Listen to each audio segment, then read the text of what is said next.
तो आज की वीडियो में प्रीव्यू करेंगे इंडिया वर्सेस इंग्लैंड की टेस्ट सीरीज को और उससे जुड़े कई सारे कंट्रोवर्शियल नैरेटिव्स को भी ब्रेक डाउन करेंगे। ऑल्सो बात करेंगे about Ronaldo's controversial comments on FIFA the best and the Ballon d'Or and review करेंगे रियल मैड्रिड वर्सेस अल्मीरिया को and Barcelona versus Real Betis को। So let's begin.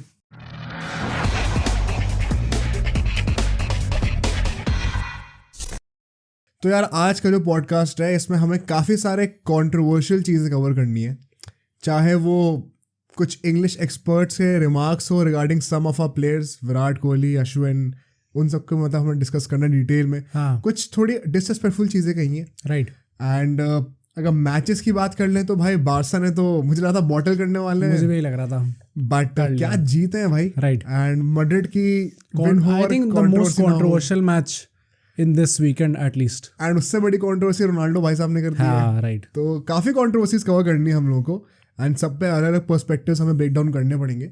So let's start with Madrid's game today, क्योंकि right of the bat काफ़ी controversy हुई है वार rate को लेकर, तो उसके बारे में क्या ख्याल है भाई? पहली बात तो अल्मीरिया से मैच था, सो वेरी ऑनेस्टली मुझे लगा नहीं था कि कुछ भी प्रॉब्लम आने वाली है, क्योंकि अल्मीरिया लास्ट पे बैठी है इस टाइम पे, राइट। एक भी मैच नहीं जीते, इंक्लूडिंग अब तो हार गए, तो एक भी मैच नहीं जीते इस सीजन में अभी तक। जीत जाना चाहिए था ये वाला मैच, मतलब will talk about it, but Almeria से मैच था। एंड अल्मीरिया की बात करें तो it is a highly defensive team, जो कि आप किसी भी एकदम लोअर टीम से एक्सपेक्ट कर सकते हो। 5-4-1 की फॉर्मेशन लेके आए थे वो इस बार, बर्नेबाउ में मैच था, तो ये तो ठीक है। मैड्रिड 4-1-2-1-2 के साथ गई थी। And now let's talk about कि प्रॉब्लम्स कहाँ पे आती है। सबसे पहले कीपर केपा को फिर से स्टार्ट दिया जाता है, एंड इस बारे में हम लोग काफ़ी पॉडकास्ट से बात करते आ रहे हैं कि इट इज़ वेरी अननेचुरल और ये चीज़ होनी नहीं चाहिए कि आप कीपर चेंज करो बार बार, क्योंकि यूजुअली एक पूरी स्क्वाड में कीपर वो रोल होता है जो कि सबसे ज़्यादा कम चेंज किया जाता है। नेचुरली सबसे ज़्यादा इंटेंसिटी भी कम लगती है कीपर की, अगर आउटफील्ड प्लेयर्स की बात करें उन सब में से, बट एक कीपर को यूज टू होने दिया जाता है एक ही पोजीशन पे कंसेक्यूटिव मैचेस खिला के, जो कि इस टाइम पे एंसेलोटी नहीं कर रहा। कभी केपा को खिला रहा है, कभी लूरिन को खिला रहा है। What could be the reason भाई? हम लोग हर पॉडकास्ट में डिस्कस करते हैं इसको क्यों हो रहा है, उसको क्यों हो रहा है, हर बार बात जीरो पे आके क्यों अटक जाती है? आई थिंक मुझे लगता है शायद कुछ ऐसा हो सकता है, तो लोन पे लिया था केपा को एक तो, मे बी कुछ ऐसा कॉन्ट्रैक्ट में हो कि कुछ मिनिमम अमाउंट ऑफ मैचेस खिलाने आपको। मतलब again this is just an assumption, मैं कुछ ऐसी एकदम रिटन चीज तो अभी तक लिख के नहीं आई है, डिस्क्लोज नहीं हुई है। आई डाउट भाई केपा मैड्रिड मारने का चांस, मतलब अपने कॉन्ट्रैक्ट में ऐसी चीजें लिखवाएगा, I highly doubt, and Madrid entertain करेगी उस चीज को, समझ में नहीं आता मुझे। एक तो पॉइंट ये होता है ना, कई बार जो होम क्लब होता है वो भी ऐसे कॉन्ट्रैक्ट जान के करवाता है ताकि उसको भी गेम टाइम मिले, मे बी शायद बेटर हो जाए तो वापस आए, तब शायद अच्छा खेलने लग जाए। बट वही बात है कि क्या नेगोशिएटिंग पावर में थी उस टाइम पे। एग्जैक्टली पॉइंट वही है। एग्जैक्टली तो मतलब मुझे यही लगता है कि इसके अलावा और कोई रीजन तो जेन्युइनली समझ में नहीं आ रहा, क्योंकि लूनेन जब खेल रहा है तो अच्छा खेल रहा है, एंड एंसेलोटी भी ऑब्वियसली इतना ज्यादा एक्सपीरियंस मैनेजर, उसे पता है कि ये प्रॉब्लम होती है कीपर्स के साथ, तो आप क्यों ये करोगे अनलेस एंड कुछ ऐसा टाइप का इशू हो। तो it remains to be seen की क्या प्रॉब्लम है, but I was very disappointed कि वापस केपा को स्टार्ट कराएगा यहाँ पे। उसके बाद कारवाल स्टार्ट करता है राइटफुली, नाचो रूडिगर राइटफुली, मेंडी स्टार्ट करता है वापस, और वो भी राइटफुली तुम कह सकते हो अच्छा खेला है, मतलब कह रहे थे। बट आई थिंक यहाँ पे, and this is what I am going to talk about in the game as well, कि फर्स्ट हाफ में अगर हम देखें, आई नो 2-0 की लीड के साथ वो लोग गए थे अल्मीरिया, बट द पॉइंट इज कि दोनों टीम्स ने बहुत कुछ खास क्रिएट करा नहीं था। मतलब ना अल्मीरिया बहुत ज़्यादा चैलेंज कर रही थी ऑफेंसिवली, तो आई थिंक, और real Madrid was very bad offensively, बहुत ही एकदम, जो हम बारसा के लिए नहीं कहते कि इनके पोजीशन पूरे जीवन भर गए और उसके बाद कुछ चांस क्रिएट नहीं करा। डिट्टो सेम चीज रियल मैड्रिड के साथ थी इस बार फर्स्ट हाफ में। Why do you think that would be? क्योंकि इतनी इंफीरियर टीम के साथ खेल रहे थे, इतनी इंफीरियर टीम है, आई थिंक स्विच्ड ऑन नहीं थी टीम कायदे से, क्योंकि लाइक एट टाइम्स ऐसा लग रहा था कि ये लोग 3-4 पासेस भी लगातार स्ट्रिंग नहीं कर पा रहे। एंड ऑब्वियसली अभी एथलेटिको मैड्रिड के साथ इतना अच्छा मैच खेल के आ रहे हो, बारसा के साथ इतना अच्छा मैच खेल के आ रहे हो, उससे पहले एथलेटिको के साथ जो सेमीफाइनल था उसमें कितना अच्छा खेल के आ रहे हो, तो ऐसा तो हो नहीं सकता कि प्लेयर्स की क्वालिटी एकदम से इतनी गिर जाए। Of course. तो I think the only reason could be कि एकदम स्विच्ड ऑन नहीं थी। एंड इसी के बाद एंसेलोटी ने सेकंड हाफ में सब्स्टिट्यूट्स करे भी अटैकिंगली, बट मुझे लगता है कि फ्रैन गार्सिया को स्टार्ट कराया जा सकता था यहाँ पे, गिवन कि आप एकदम लोअर बॉर्डर टीम के साथ खेलने जा रहे हैं। इस टीम के अगेंस्ट नहीं कराओगे तो आप कब कराओगे? तो सीडीएम में चुआमेनी खेलता है वापस, एंड वाल्वर्दे क्रूज हमारे as a centre midfielder start करते हैं। Modric was again bench now, Bellingham करता है, फिर आगे रॉड्रिगो और विनीशियस जूनियर करते हैं। नाउ स्टार्ट याद करें तो जैसे मैंने कहा कि फर्स्ट हाफ में 2 गोल खा जाते हैं, it was a terrible start from real Madrid. पहले मिनट के अंदर ये लोग गोल खा जाते हैं, एंड जो गोल देखोगे भी तो उससे पता चल जाएगा कि क्यों मैं कह रहा हूँ कि ये लोग स्विच्ड ऑन नहीं थे। अपने डिफेंसिव हाफ में जो आपको पास करना होता है, जब अल्मीरिया भी थोड़ा आगे आ रखी है क्योंकि पहला मिनट है गेम का, तो ऐसा नहीं है कि वो सेटल होके पीछे खेल रहे हैं, तो आपको प्रॉपर पासिंग करनी उस टाइम पे जरूरी चाहिए। है। नाचो ने बहुत ही एक रेकलेस सा पास दिया था मेंडी को, जो कि उधर तक पहुंचा नहीं, एंड बीच में उनके फॉरवर्ड ने बॉल ले ली।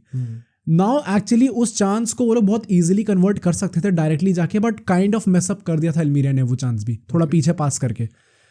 एंड फिर जब पीछे पास करते तो एक ही टच पे एक बंदा बॉल निकालता है, and Karwal was kind of sleeping on the other and. वो अपने प्लेयर को मार्क नहीं कर पाता है, एंड सॉर्ट ऑफ बहुत ईजी गोल मिल जाता है, फ्री गोल मिल जाता है। तो अगेन कारवाल भी स्विच्ड ऑन नहीं था, ना नाचो स्विच्ड ऑन था। तो this is why I am saying कि थोड़ी स्विच्ड ऑन नहीं थी टीम उस टाइम पे।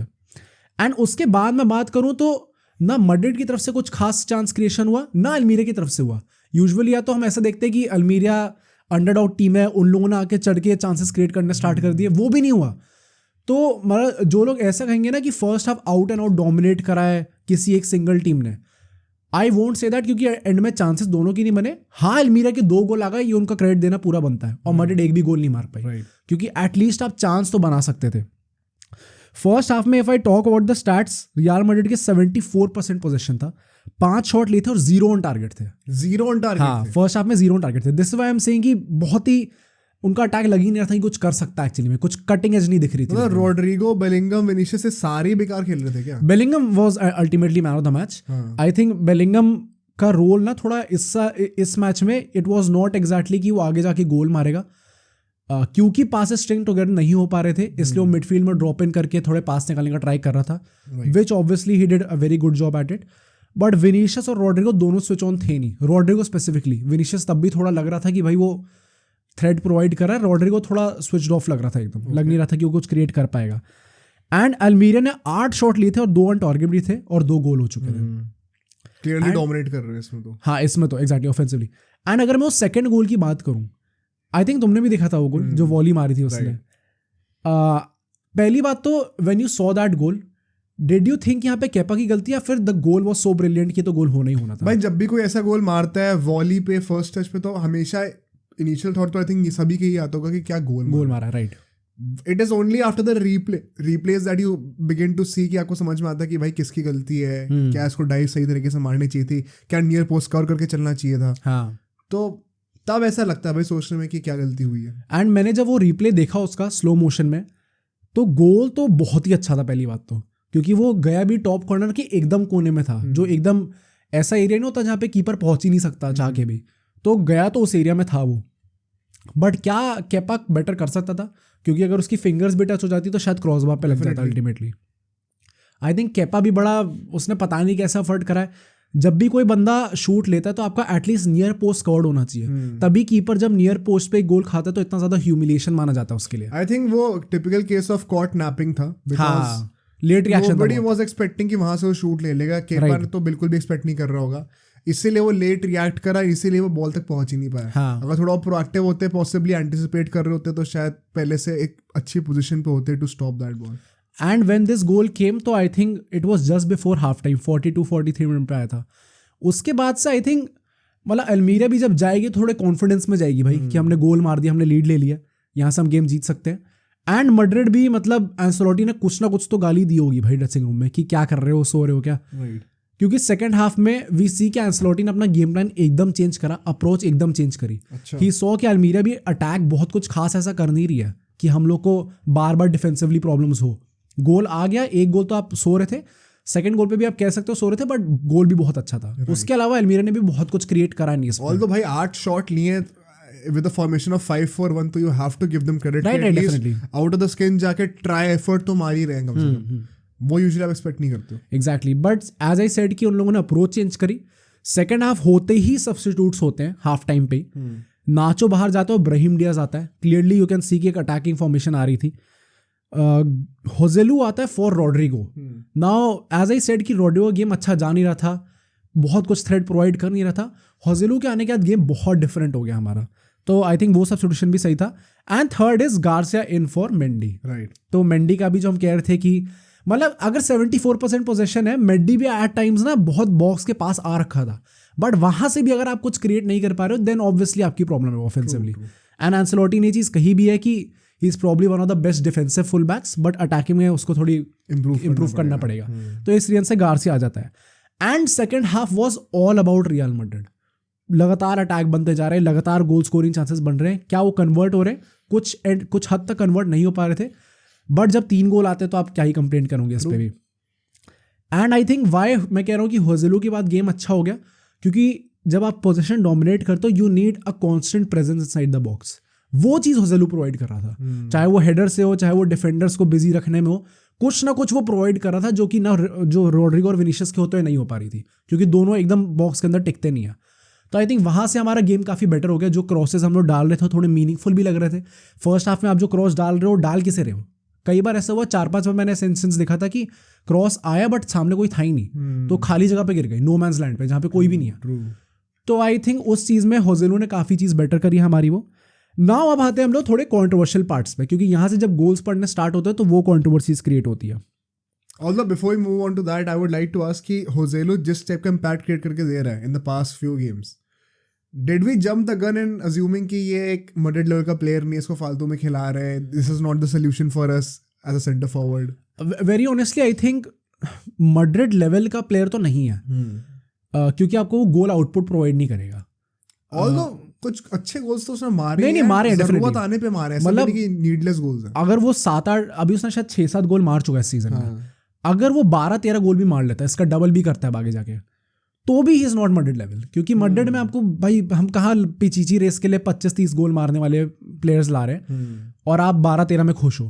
तो इधर वे अगर वो आता है तो वो मारियानो का रिप्लेसमेंट होना चाहिए था, कि आपके पास बैकअप प्लेयर बहुत अच्छा है, उसके लिए वो बहुत अच्छा है। बट स्टार्टिंग में तो I still stick with it कि नहीं होना चाहिए। बट आई स्टिल थिंक उसने थोड़ा ओवर डिलीवर तो करा है डेफिनेटली, वरना जैसे वो लू डियोंग वाला था ना, उसने भी ओवर डिलीवर करा था, थोड़ा वैसे टाइप का है थोड़ा।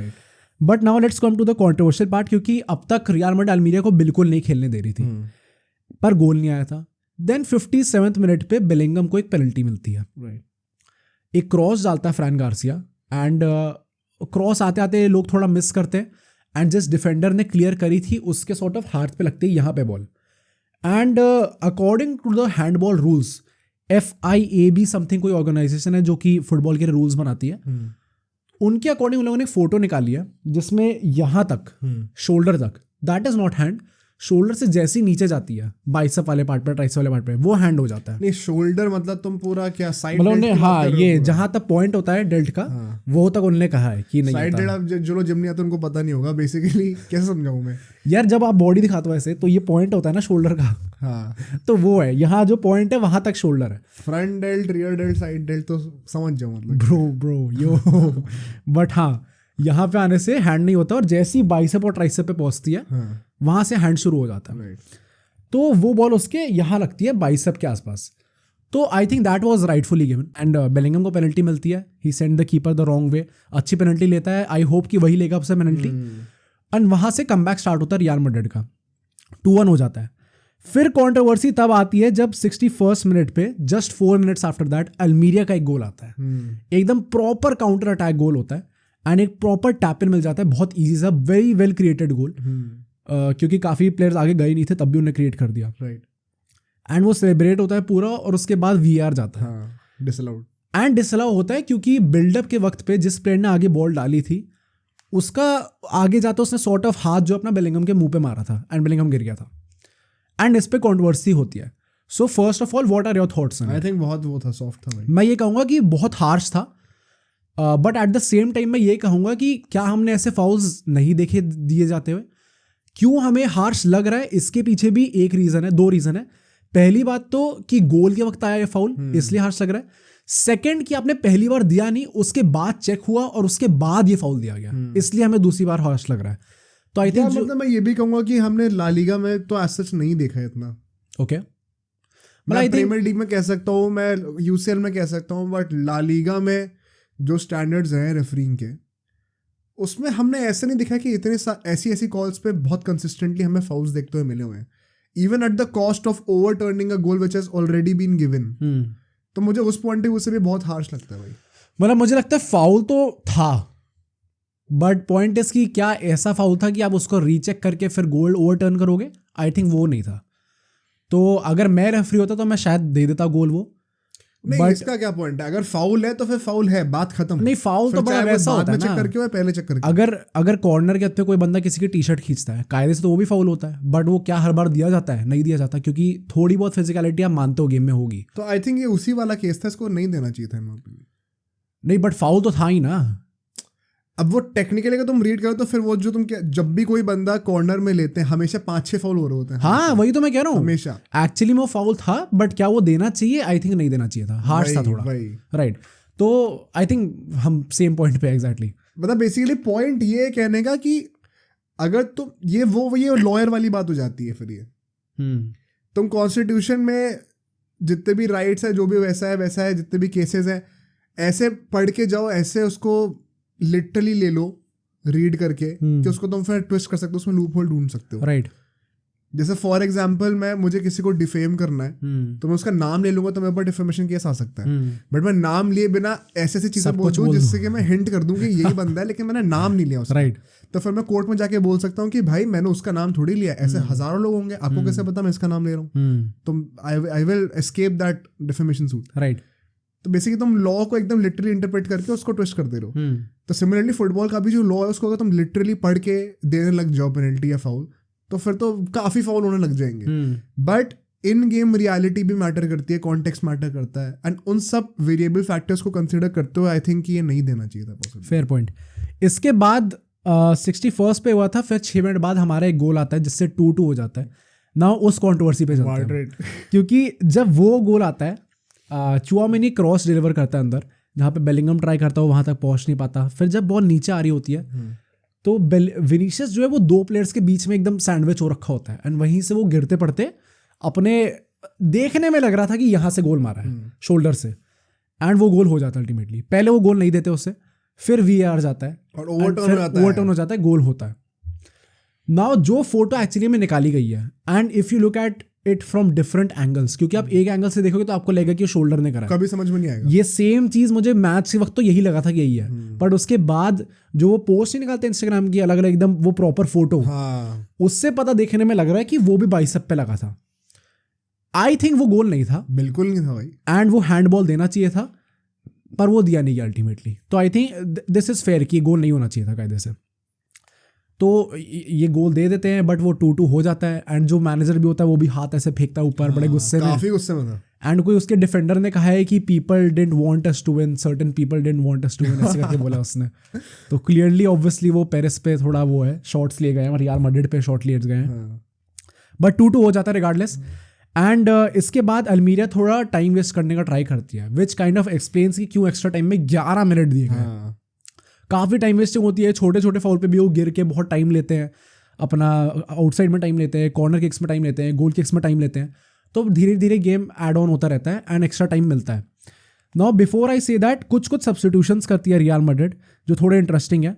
एक तो 70th मिनट पे सेबायोस आ जाता है फॉर वैल्वर्दे। आई थिंक वैल्वर्दे का गेम अच्छा नहीं गया था यहाँ पे, विच इज प्योरली बिकॉज कि लास्ट के 2-3 गेम बहुत ज्यादा टायरी रहे हैं, मतलब देख के लग रहा था थोड़ा थका हुआ है इस बार। एंड इस टाइम पे मिडफील्ड में अगर कोई मेन इंजन प्लेयर है, Bellingham is not an engine, Valverde is the engine, वो भागेगा आगे पीछे। बेलिंगम तो थोड़ा आगे रहता है और फिर बीच बीच में पीछे आता रहता है, फ्लेयर है, हाँ गंदा काम वाला वैल्वर्दे, एग्जैक्टली। तो इट्स ओके भाई, ठीक है, थक गया था इसलिए निकालो उसे, सेबायोस ले आते हैं वो लोग अंदर। एंड फिर एक और सब्स्टिट्यूशन करते हैं वो जो कि कामाविंगा ले आते हैं 82nd मिनट पे फॉर क्रूज। आई थिंक वो भी दैट वाज प्योरली बिकॉज कि वी नीडेड एनर्जी एक निकालने के लिए रिजल्ट, क्योंकि जिरोना का टाई हो जाता है अल्टीमेटली। तो वो अब इस टाइम पे रियल मैड्रिड जीत गई है तो 2 पॉइंट पीछे हो गए हैं। वो अब शुरू हो जाएगा, नया साल शुरू हो गया, you will see Real Madrid coming to the top. Exactly.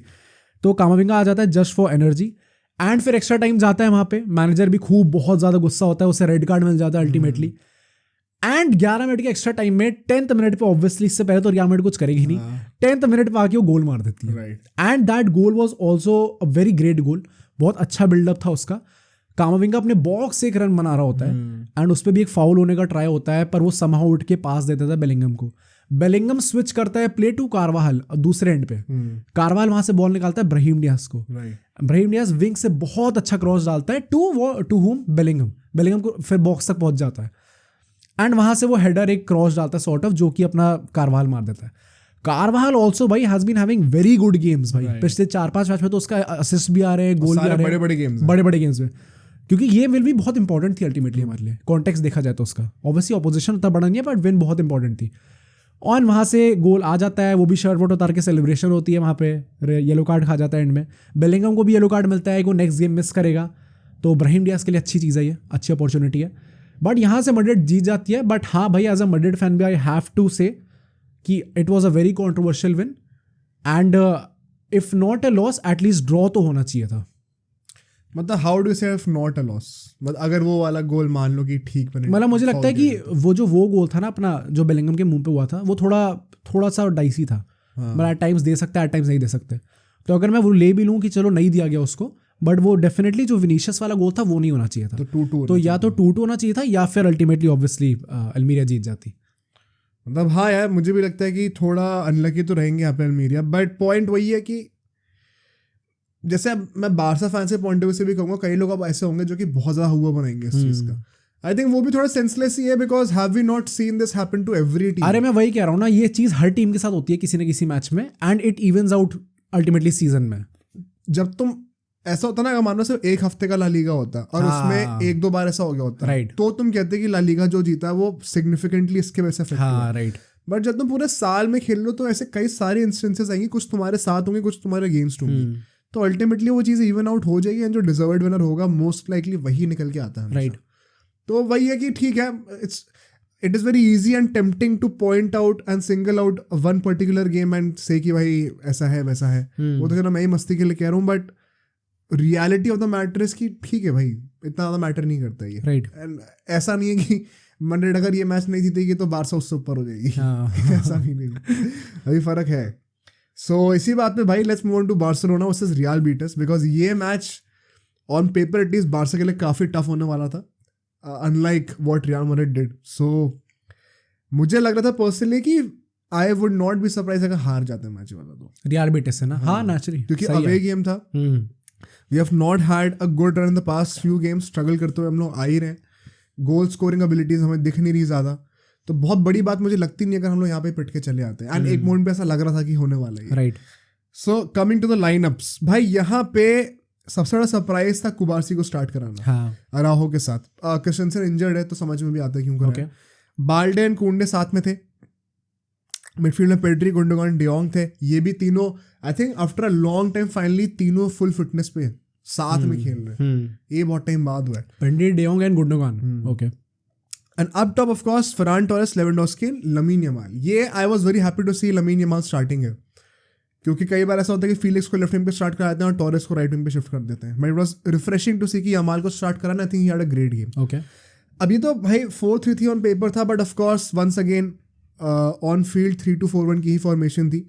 कुंडे, कुबार्सी, अराहो पीछे खेल रहे थे अपने सेंटर बैक्स, उसके आगे डबल पिवट था गुंडोगान एंड डियोंग का, उसके ऊपर 2 अटैकिंग मिडफील्डर्स थे, लेफ्ट साइड पे फरान टोरेस, राइट साइड पे पेड्री, एंड विंगर्स थे हमारे Balde and Yamal, up top Lewandowski. Happy to see कि रोबर्टो को स्टार्ट नहीं कराया गया, क्योंकि जैसे पास गेम के साथ जाए तो लग रहा था रोबर्टो ना स्टार्ट कर जाए भाई। नहीं तो पॉइंट वही है ना, रोबर्टो को स्टार्ट इसलिए नहीं कराया गया क्योंकि नाउ दे आर कॉन्फिडेंट कि पेड्री फुल्ली फिट है, गुंडोगान अपना तगड़ा खेल रहा है, Ferran Torres has been doing good in the recent few games, तो उसको भी एज एन अटैकिंग मिडफील्डर भी आप खिला सकते हो अगर आपको विंग पे स्टार्ट नहीं कराना तो। राइट। तो बहुत ऑप्शंस बन गए थे रोबर्टो वाले रोल पे, तो I think it made sense to not start him, thankfully सो।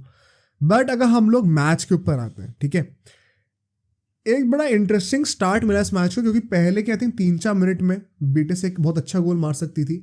उनका वो लुइस एनरिके करके एक विंगर है, वो भाई ही वॉज अ मेनेस, पूरे मैच उसने आतंक मचा रखा था। उसको ऐसे लॉब करी हुई बॉल मिलती ही times a very great run, and frankly quite frankly 1-on-1 था कीपर के साथ, उसने चिप कर दी, थोड़ी ज्यादा पावर लगा दी एंड वो ऊपर के नेट पे फंस गई। राइट।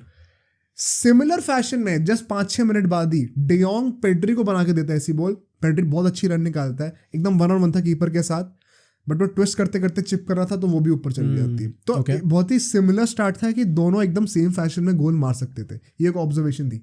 बट जो मैंने पेड्री की बात करी ना, ये कि भाई क्या रन्स बना रहा है वो, ये पूरे मैच में दिखा था फर्स्ट हाफ में मुझे। I think Pedri had a great first half, उस रोल में, उस अटैकिंग मिडफील्डर वाले रोल पे, जो राइट साइड वाला अटैकिंग मिडफील्डर था, जो रन्स बना रहा था बॉक्स के अंदर, this is what you want to expect from player, जो कि हमने काइंड ऑफ फर्मीन लोपेज से करते हुए देखा है ये। क्योंकि पेड्री ऑफ लेट उतने गोल स्कोर करके नहीं दे रहा है, right, but at least you want him to make those runs जिससे वो डिफेंडर्स को ऑक्यूपाई करके खुद गोल स्कोर नहीं कर सकता तो किसी को पास कर दे, जो कि उसने फर्स्ट गोल के लिए अल्टीमेटली करा भी फर्रान टोरेस को, उसके ऊपर भी आएंगे। बट पेड्री के जो सबसे बढ़िया फीचर मुझे लगा इस पूरे मैच में वो ये था, जिस प्रिसीजन के साथ वो अपने रन्स को टाइम कर रहा था जिससे कि वो ऑफ साइड ना हो, और इतना बढ़िया टाइमिंग कर रहा है कि एकदम 1-on-1 हो जाए बॉक्स के अंदर साइड डिफेंडर्स को पीछे छोड़ के। वो परफेक्ट टाइमिंग जो पेड्री निकाल के दे रहा था हम लोगों को बॉक्स के अंदर, वो बहुत बढ़िया लगा था। And I think Pedri is one of those few Barça players जो कि मैड्रिड फैंस भी सोचते हैं कि भाई ये जनरेशनल टैलेंट है, क्योंकि जब भी वो बंदा कितने भी टाइम होके इंजर होके वापस आता है ना, हर बार कुछ ना कुछ नया प्रोवाइड करके देता है बार्सिलोना को। बार्सिलोना पेड्री के बिना एकदम अलग होती है और पेड्री के साथ बहुत डिफरेंट होती है। तो अगर बारसा को एज यूजुअल, ये तो मैं पहले भी कहता, बट अगर बारसा को अच्छा करना है तो Pedri will be extremely instrumental in that. बिल्कुल। एंड इसी के चलते हम लोग भाई क्या बोलो, फेरान टोरेस फेरान टोरेस पहला गोल बोलने के चक्कर में फैला बोल रहा था। पहला गोल देखते हैं एंड यहाँ पे I would also credit Ferran Torres. Lewandowski was once again not available. Okay, या चलो ठीक है, I can cut him some slack, at least he was in the box. The point was Pedri फिर से एक बहुत अच्छी रन टाइम करता है, ही गेट्स 1-on-1 विद अपना keeper on the right side, वहाँ से वो बॉल को स्क्वायर अप करता है। एंड यहाँ पे फेरान टोरेस की इतनी अच्छी रन थी, बेलेरिन जो अपना हेक्टर बेलेरिन जो कि अपना बारसा का ही था, वो वहाँ पे राइट बैक खेल रहा था, उसके पीछे से वो कर्व करते हुए रन लेता है एंड वो एकदम सो रहा था हेक्टर बेलेरिन वहाँ पे, एंड इतनी बढ़िया रन निकालते कि वो एकदम गोल के सामने खाली खड़ा हुआ था, बिकॉज पेड्री जब राइट साइड पे 1-on-1 कीपर था तो कीपर उसकी तरफ ऑक्यूपाइड था पूरा, राइट। खाली गोल मिल जाता है, टैप इन मार देता है। It was a great goal by Barça I think, and a very good run by Ferran Torres. बहुत बढ़िया तरीके से उसने आउटस्मार्ट किया बेलेरिन को, राइट। ये गोल आता है उसके कुछ मिनट बाद ही लमीन यमाल एक पोस्ट पे मारता है बॉल, जो कि बहुत तगड़ा शॉट था, फेक करके लिटाता है डिफेंडर्स को, उसके बाद शॉट लेता है, बट अनफॉर्चुनेटली वो पोस्ट पे लग जाती है। And before the first half एक और चांस मिलता है जहां पे हम देखते हैं कि हेक्टर बेलेरिन फिर से इन्वॉल्व था। एसेंशियली हेक्टर बेलेरिन बॉल को मतलब how should I explain this, मैं एक पिक्चर पेंट करना चाहता हूँ for all the listeners. Basically Lewandowski और फेरान टोरेस रन बना रहे होते हैं बॉक्स के अंदर, एंड उनके ऊपर एक थ्रू बॉल आ रही होती है। हेक्टर बेलेरिन बीच में से अपना हेडर मार के क्लियर करने का ट्राई करता है, बट वो अल्टीमेटली लेवेंडोस्की के पैर पे गिर जाती है। ओके, उसकी वजह से ऑफसाइड नहीं होता बिकॉज उनके प्लेयर नहीं बना के दिया।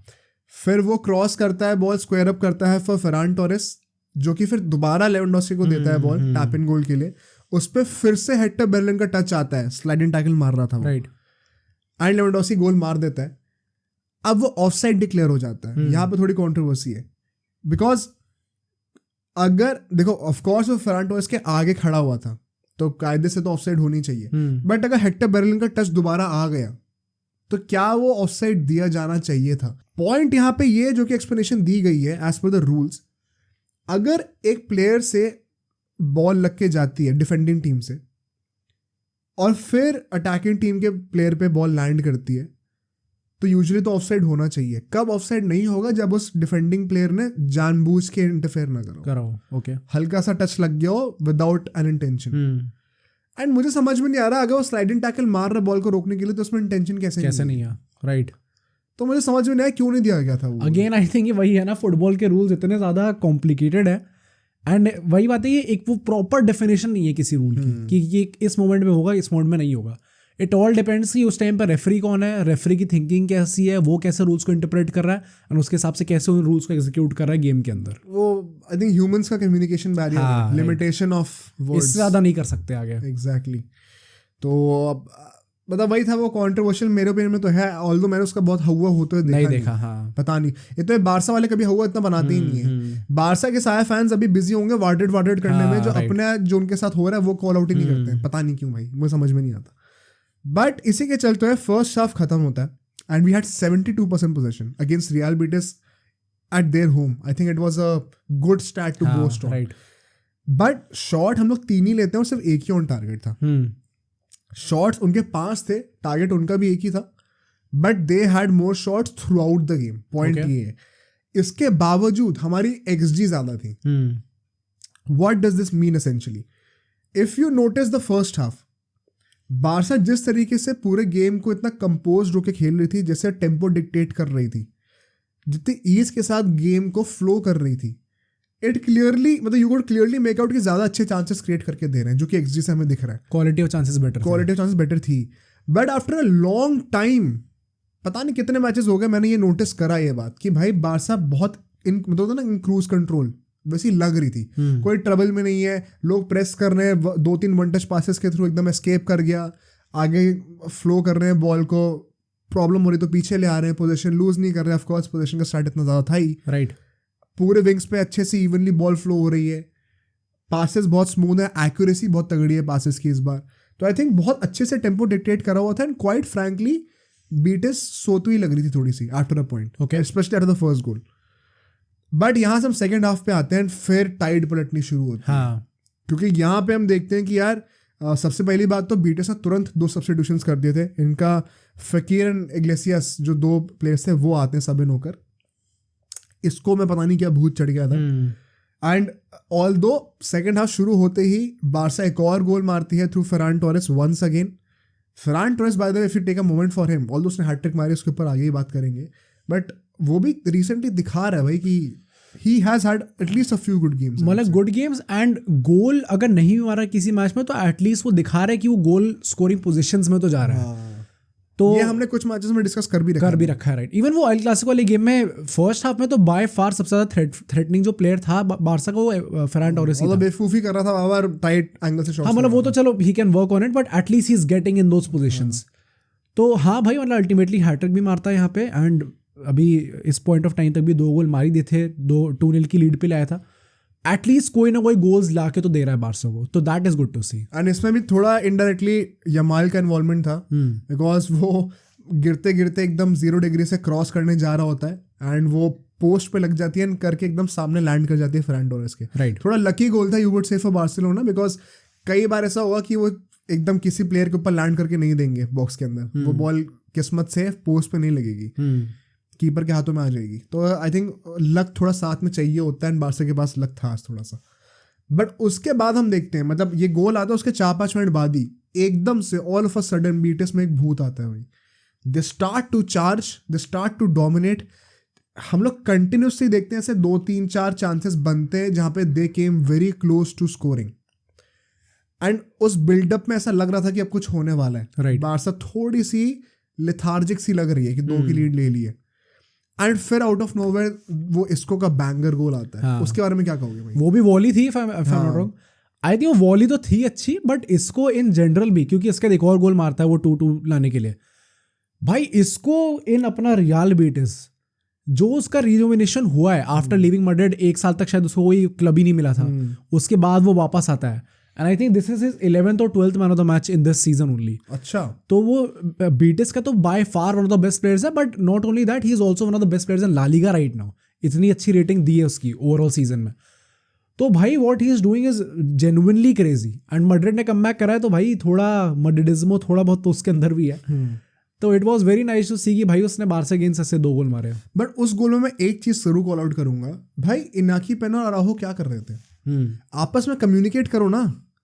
और अगर अराहो को बॉल क्लियर करनी है तो इनाकी पेना बीच में इंटरफेयर ना करे. और अगर उसको अराहो को इतनी समझ होनी चाहिए कि भाई मेरा कीपर संभाल लेगा, he will handle this. I wonder अगर टर स्टेगन वहां पे होता तो क्या अराहो वो क्लियरेंस अटेम्प्ट करता भी कि नहीं, बिकॉज बहुत इजीली चाहता तो इनाकी पेना पंच करके उसको दूर फेंक सकता था बॉल को. राइट. बट वो दोनों ही डबल माइंडेड हो गए और उसके चक्कर में बॉल एकदम लैंड कर गई इसको के ऊपर. They should be communicating better भाई. आई थिंक अराहो को भी यहाँ पे कॉल आउट करना जरूरी है. As good a prospect as he is for Barcelona, एक लॉन्ग टर्म लीडर भी है, वो कई बार ऐसे छोटे मोटे फ्लॉज दिखा देते हैं. और वो मुझे चीज़ अच्छी नहीं लगती कि बहुत सिली फ्लॉज रखते हैं कई बार देखने में. अभी हमने रिसेंटली भी if I am not wrong किसी मैच में डिस्कस करा, थोड़ा क्लमजी हो जाता है कई बार. हाँ, तो it does not look good यार, and you have to do better. मतलब इससे इनाकी पेना भी बेवकूफ लग रहा था क्वाइट फ्रैंकली. एंड इसके जस्ट बाद एक और गोल आता है इसको से, एज यू सेड राइटली. वहां पे वो पहले वो ऑफसाइड दे दिया गया था, फिर इवेंचुअली ओवरटर्न होता है. आई थिंक यहाँ पे सही कॉल करा वीआर ने. यहाँ पे हम लोग ब्लेम नहीं कर सकते वीआर को या फिर रेफरीज को. एसेंशियली वो विलियम्स का आई थिंक विलियम्स कह रहा हूँ, विलियम्स है आई थिंक लुइस एनरिके था शायद, दोनों में से वो एक प्लेयर था। लोगों को लग रहा था कि उसका टच हुआ है बिल्डअप में, एंड उसके बाद उसके चलते हुए फिर ऑफसाइड हो गया बिकॉज उसने इनाकी पेनो को ऑक्यूपाई कर लिया एसेंशियली, बट उसका टच नहीं आया होता एंड इसको के ऊपर बड़े अच्छे से बॉल कंफर्टेबली लैंड करती है एंड बहुत ही कंफर्टेबल फिनिश भी मार देता है वो, and all of a sudden मुझे लगा कि भाई बारसा बॉटल करने, मुझे भी लग रहा था भाई बॉटल करने, क्योंकि दिन अच्छे चल नहीं रहे वैसे भी भाई, तो क्या एक्सपेक्ट करोगे तुम। बट देन वी सी कि बारसा 2-3 सब्स्टिट्यूशंस करती है, वितोर रोकी को लेके आती है, फर्मीन लोपेस को लेके आती है, पेड्री बाहर हो जाता है एंड लेवेंडोस्की बाहर हो जाता है।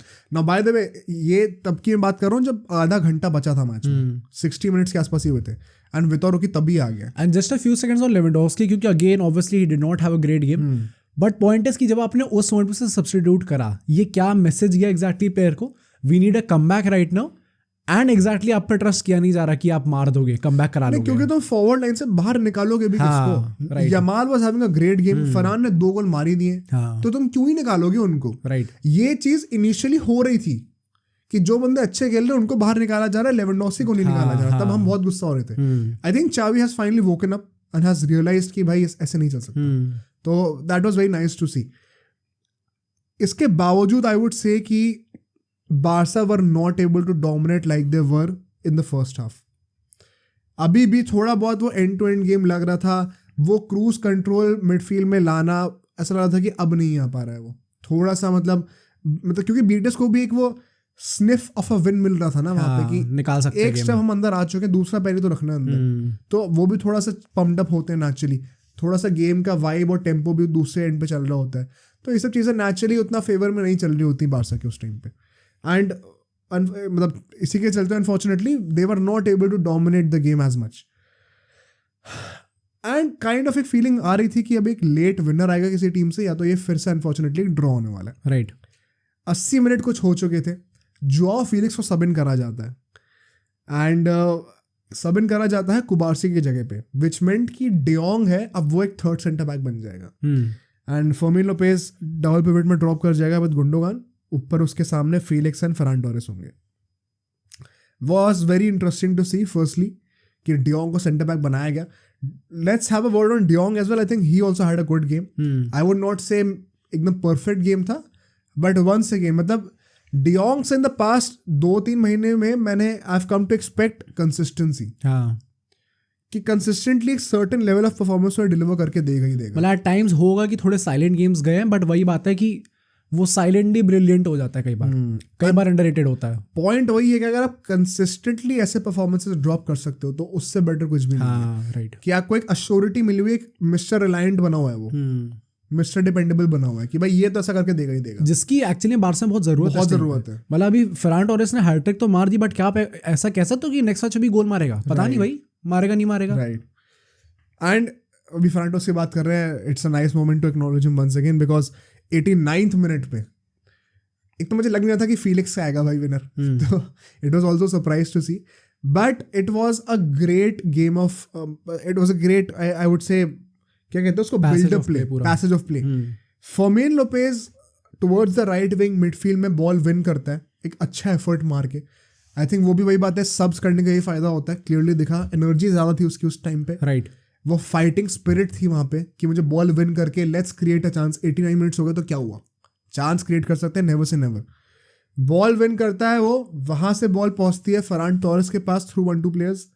Ferran Torres he I think पहले फीलिक्स के पास आई थी, ही पासेस टू फरान टोरेस, फिर वो वापस लेअप करता है फॉर जोआओ फीलिक्स। राइट, अब जोआओ फीलिक्स का इतना इंटरेस्टिंग गोल था बिकॉज फीलिक्स जितनी टाइट स्पेस में था, अगर वो अपने स्ट्रॉन्ग फुट पे टर्न करके कर्ल करने का कोशिश करता, उतना टाइम था नहीं, बिकॉज उसके राइट हैंड साइड पे काफी सारे डिफेंडर्स थे।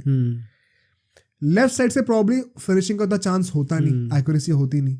उसने आउट ऑफ फुट ट्राई करा, एकदम रिदम में आते आते बॉल को ग्रैब करा, तुरंत आउट ऑफ फुट ट्राई करा एंड नियर पोस्ट पे बीट करा भाई keeper. That was a beauty goal भाई, right. मजा आ गया देख के। एंड वही है ना, वो एक टैलेंट बहुत उसके अंदर, तो वो एक ग्लिम्स ऑफ टैलेंट काफी था to make the difference. Felix साथ यही है कि एज यू सेड ना कि टैलेंट बहुत है, बस वही बात है कि वो कंसिस्टेंटली थोड़ी डिलीवर होने लग जाए ना, तो he can be a very great player. Talent तो आई थिंक किसी को क्वेश्चन होगा नहीं इस टाइम पे उस पे। सब कालमा कर रहा था सेलिब्रेशन। अरे भाई तो नहीं बट गोल बहुत अच्छा था, जेन्युइनली बहुत अच्छा था। एंड उसके जस्ट आई थिंक 2-3 मिनट बाद ही इंजरी टाइम में, 8 मिनट का इंजरी टाइम था, तो ऐसा नहीं था कि बारसा एकदम अज्यूम कर लेती कि हमें जीतना ही जीतना है, 8 मिनट बहुत होते हैं। बट लमीन यमाल भाई, मतलब ऑन द काउंटर रन बन रहा था, लमीन यमाल ने फरान टोरेस को एक पास निकाल के दिया। By the way I would once again I was wondering कि क्यों यहाँ पे वितौर रोकी नहीं था। वितौर रोकी भी विद ऑल ऑनेस्टी बहुत शेकी लगा है, मतलब लोग थोड़े हाइप में ज्यादा हैं अभी वितौर रोकी को लेके, बट डोंट फॉरगेट कि he is a teenager exactly. And तुम सर पे मत चढ़ाओ किसी को भी। हमने ये चीज आंसू फाटी के साथ करी हुई, हमने रिकी पूज के साथ हमने सोचा था, ये कितने प्लेयर्स के साथ सोचा हुआ है। Don't expect a lot from him and treat him like a normal teenager. Point वही है ना कि कॉन्टेक्स्ट ऐसा था, सीजन बहुत अच्छा जा नहीं रहा, लेवेंडोस्की गोल मार नहीं रहा, सब सोचे थे कि एक ब्राजीलियन वंडर के डायरे और आते ही वो कुछ अलग ही बारसा को ले जाएगा ऊपर। बट ब्राजीलियंस की रेपुटेशन बहुत अच्छी है नहीं। हाँ, things don't really work out like that and थोड़ा टाइम लगेगा उसको सेटल करने में। थोड़ा सा वो शेकी लग रहा है अपना पहला गोल के लिए, तो मतलब आई वंडर कि कब आएगा वो गोल एंड किस सर्कमस्टांस में आएगा, maybe it will come through a penalty, who knows. But Ferran Torres was making a great run. Lamine Yamal भाई पूरा एक सर्जन के तरह एकदम पास डाइसेक्ट करके देता है थ्रू द डिफेंस, एक लॉन्ग बॉल डाल के देता है, long through ball, and Ferran Torres latches on to it, एक बहुत ही ईजी गोल मारता है उसके बाद। A very deserved hat trick I would से।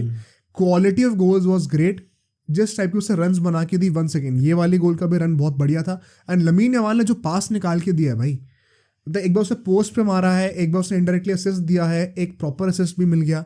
ही also had a great game. I don't see how you drop him in the next game भाई। And lamin Yamal का तो I have also notice this कि जब भी मैं उसे खेलते हुए देखता हूँ, क्रिएटिवली तो कंट्रीब्यूट करता ही है, but he is also very great goal threat. Goal threat भी बहुत अच्छा प्रोवाइड करता है, जो कि हम एक्चुअली में बहुत कम देख रहे हैं आजकल ऐसे विंगर्स जो कि दोनों चीजें करते हो। तो इट्स नाइस कि लमीन यमाल अभी इसी एज से, इतनी छोटी एज से ये सब चीजें कर रहा है। एंड सबसे इंटरेस्टिंग बात मुझे ये लगती है कि because he is young and अभी he is a nobody in front of these guys, तो उसमें ना वो ईगो नहीं कि मैं खुद शॉट ले लूं हर बार, वो कर लूं, राइट। तो he does not shy away from looking for the right pass. जैसे रफीना के लिए कई बार हम लोग कहते हैं ना कि फालतू में क्यों शॉट ले रहा है भाई, बेटर पास कर दे, वो ड्रामा नहीं है इसके साथ। And he is as quick as Raphinha, probably if not better, at least it seems so. हमने नापा नहीं है किसी ने भी। Vision and passing is quite frankly quite good as per his age भाई। 16 अभी आई थिंक अब 17 साल का हो रहा है, आज ही बर्थडे उसका। 17 साल के हिसाब से भाई थोड़ा बेटर ही है पासिंग में उसकी विजन। एंड फिनिशिंग में he has shown promise. I think he should be starting more regularly, but हाँ once again we have to be careful, we don't want a Pedri right exactly कि भाई बेचारे को injury कर दे खिला के। तो बहुत प्रिसाइसली उसका गेम टाइम मैनेज करना है। May be this injury to Raphinha is a blessing in disguise and very impressive show by him as well. मैं तो कहूँगा Ferran Torres, Lamine Yamal, Pedri in the first half specifically, de Jong as dependable as he is, Gundogan had also had a decent game. I would say कि not बहुत बढ़िया, कुछ गलत तो नहीं करा, बट हाँ डिपेंडेबल लगा फिर से। कुबारसी ने भी 2-3 अच्छे पॉजेस वहाँ पे करे थे, अच्छे स्टॉप्स करे थे, वो भी थोड़ा इंप्रेसिव लगा था मुझे फॉर अ 16-year-old। 1 सेकंड बच्चे हैं भाई ये सब, 16 साल का है राइट। तो उस एज के हिसाब से अपना डेब्यू कर रहा है, नर्व्स होती हैं, ही डिड गुड। तो काफ़ी पॉजिटिव्स थे बारसा के लिए and with this I think well fought victory. And इसके बाद बारसा 3rd पे आ चुकी है भाई।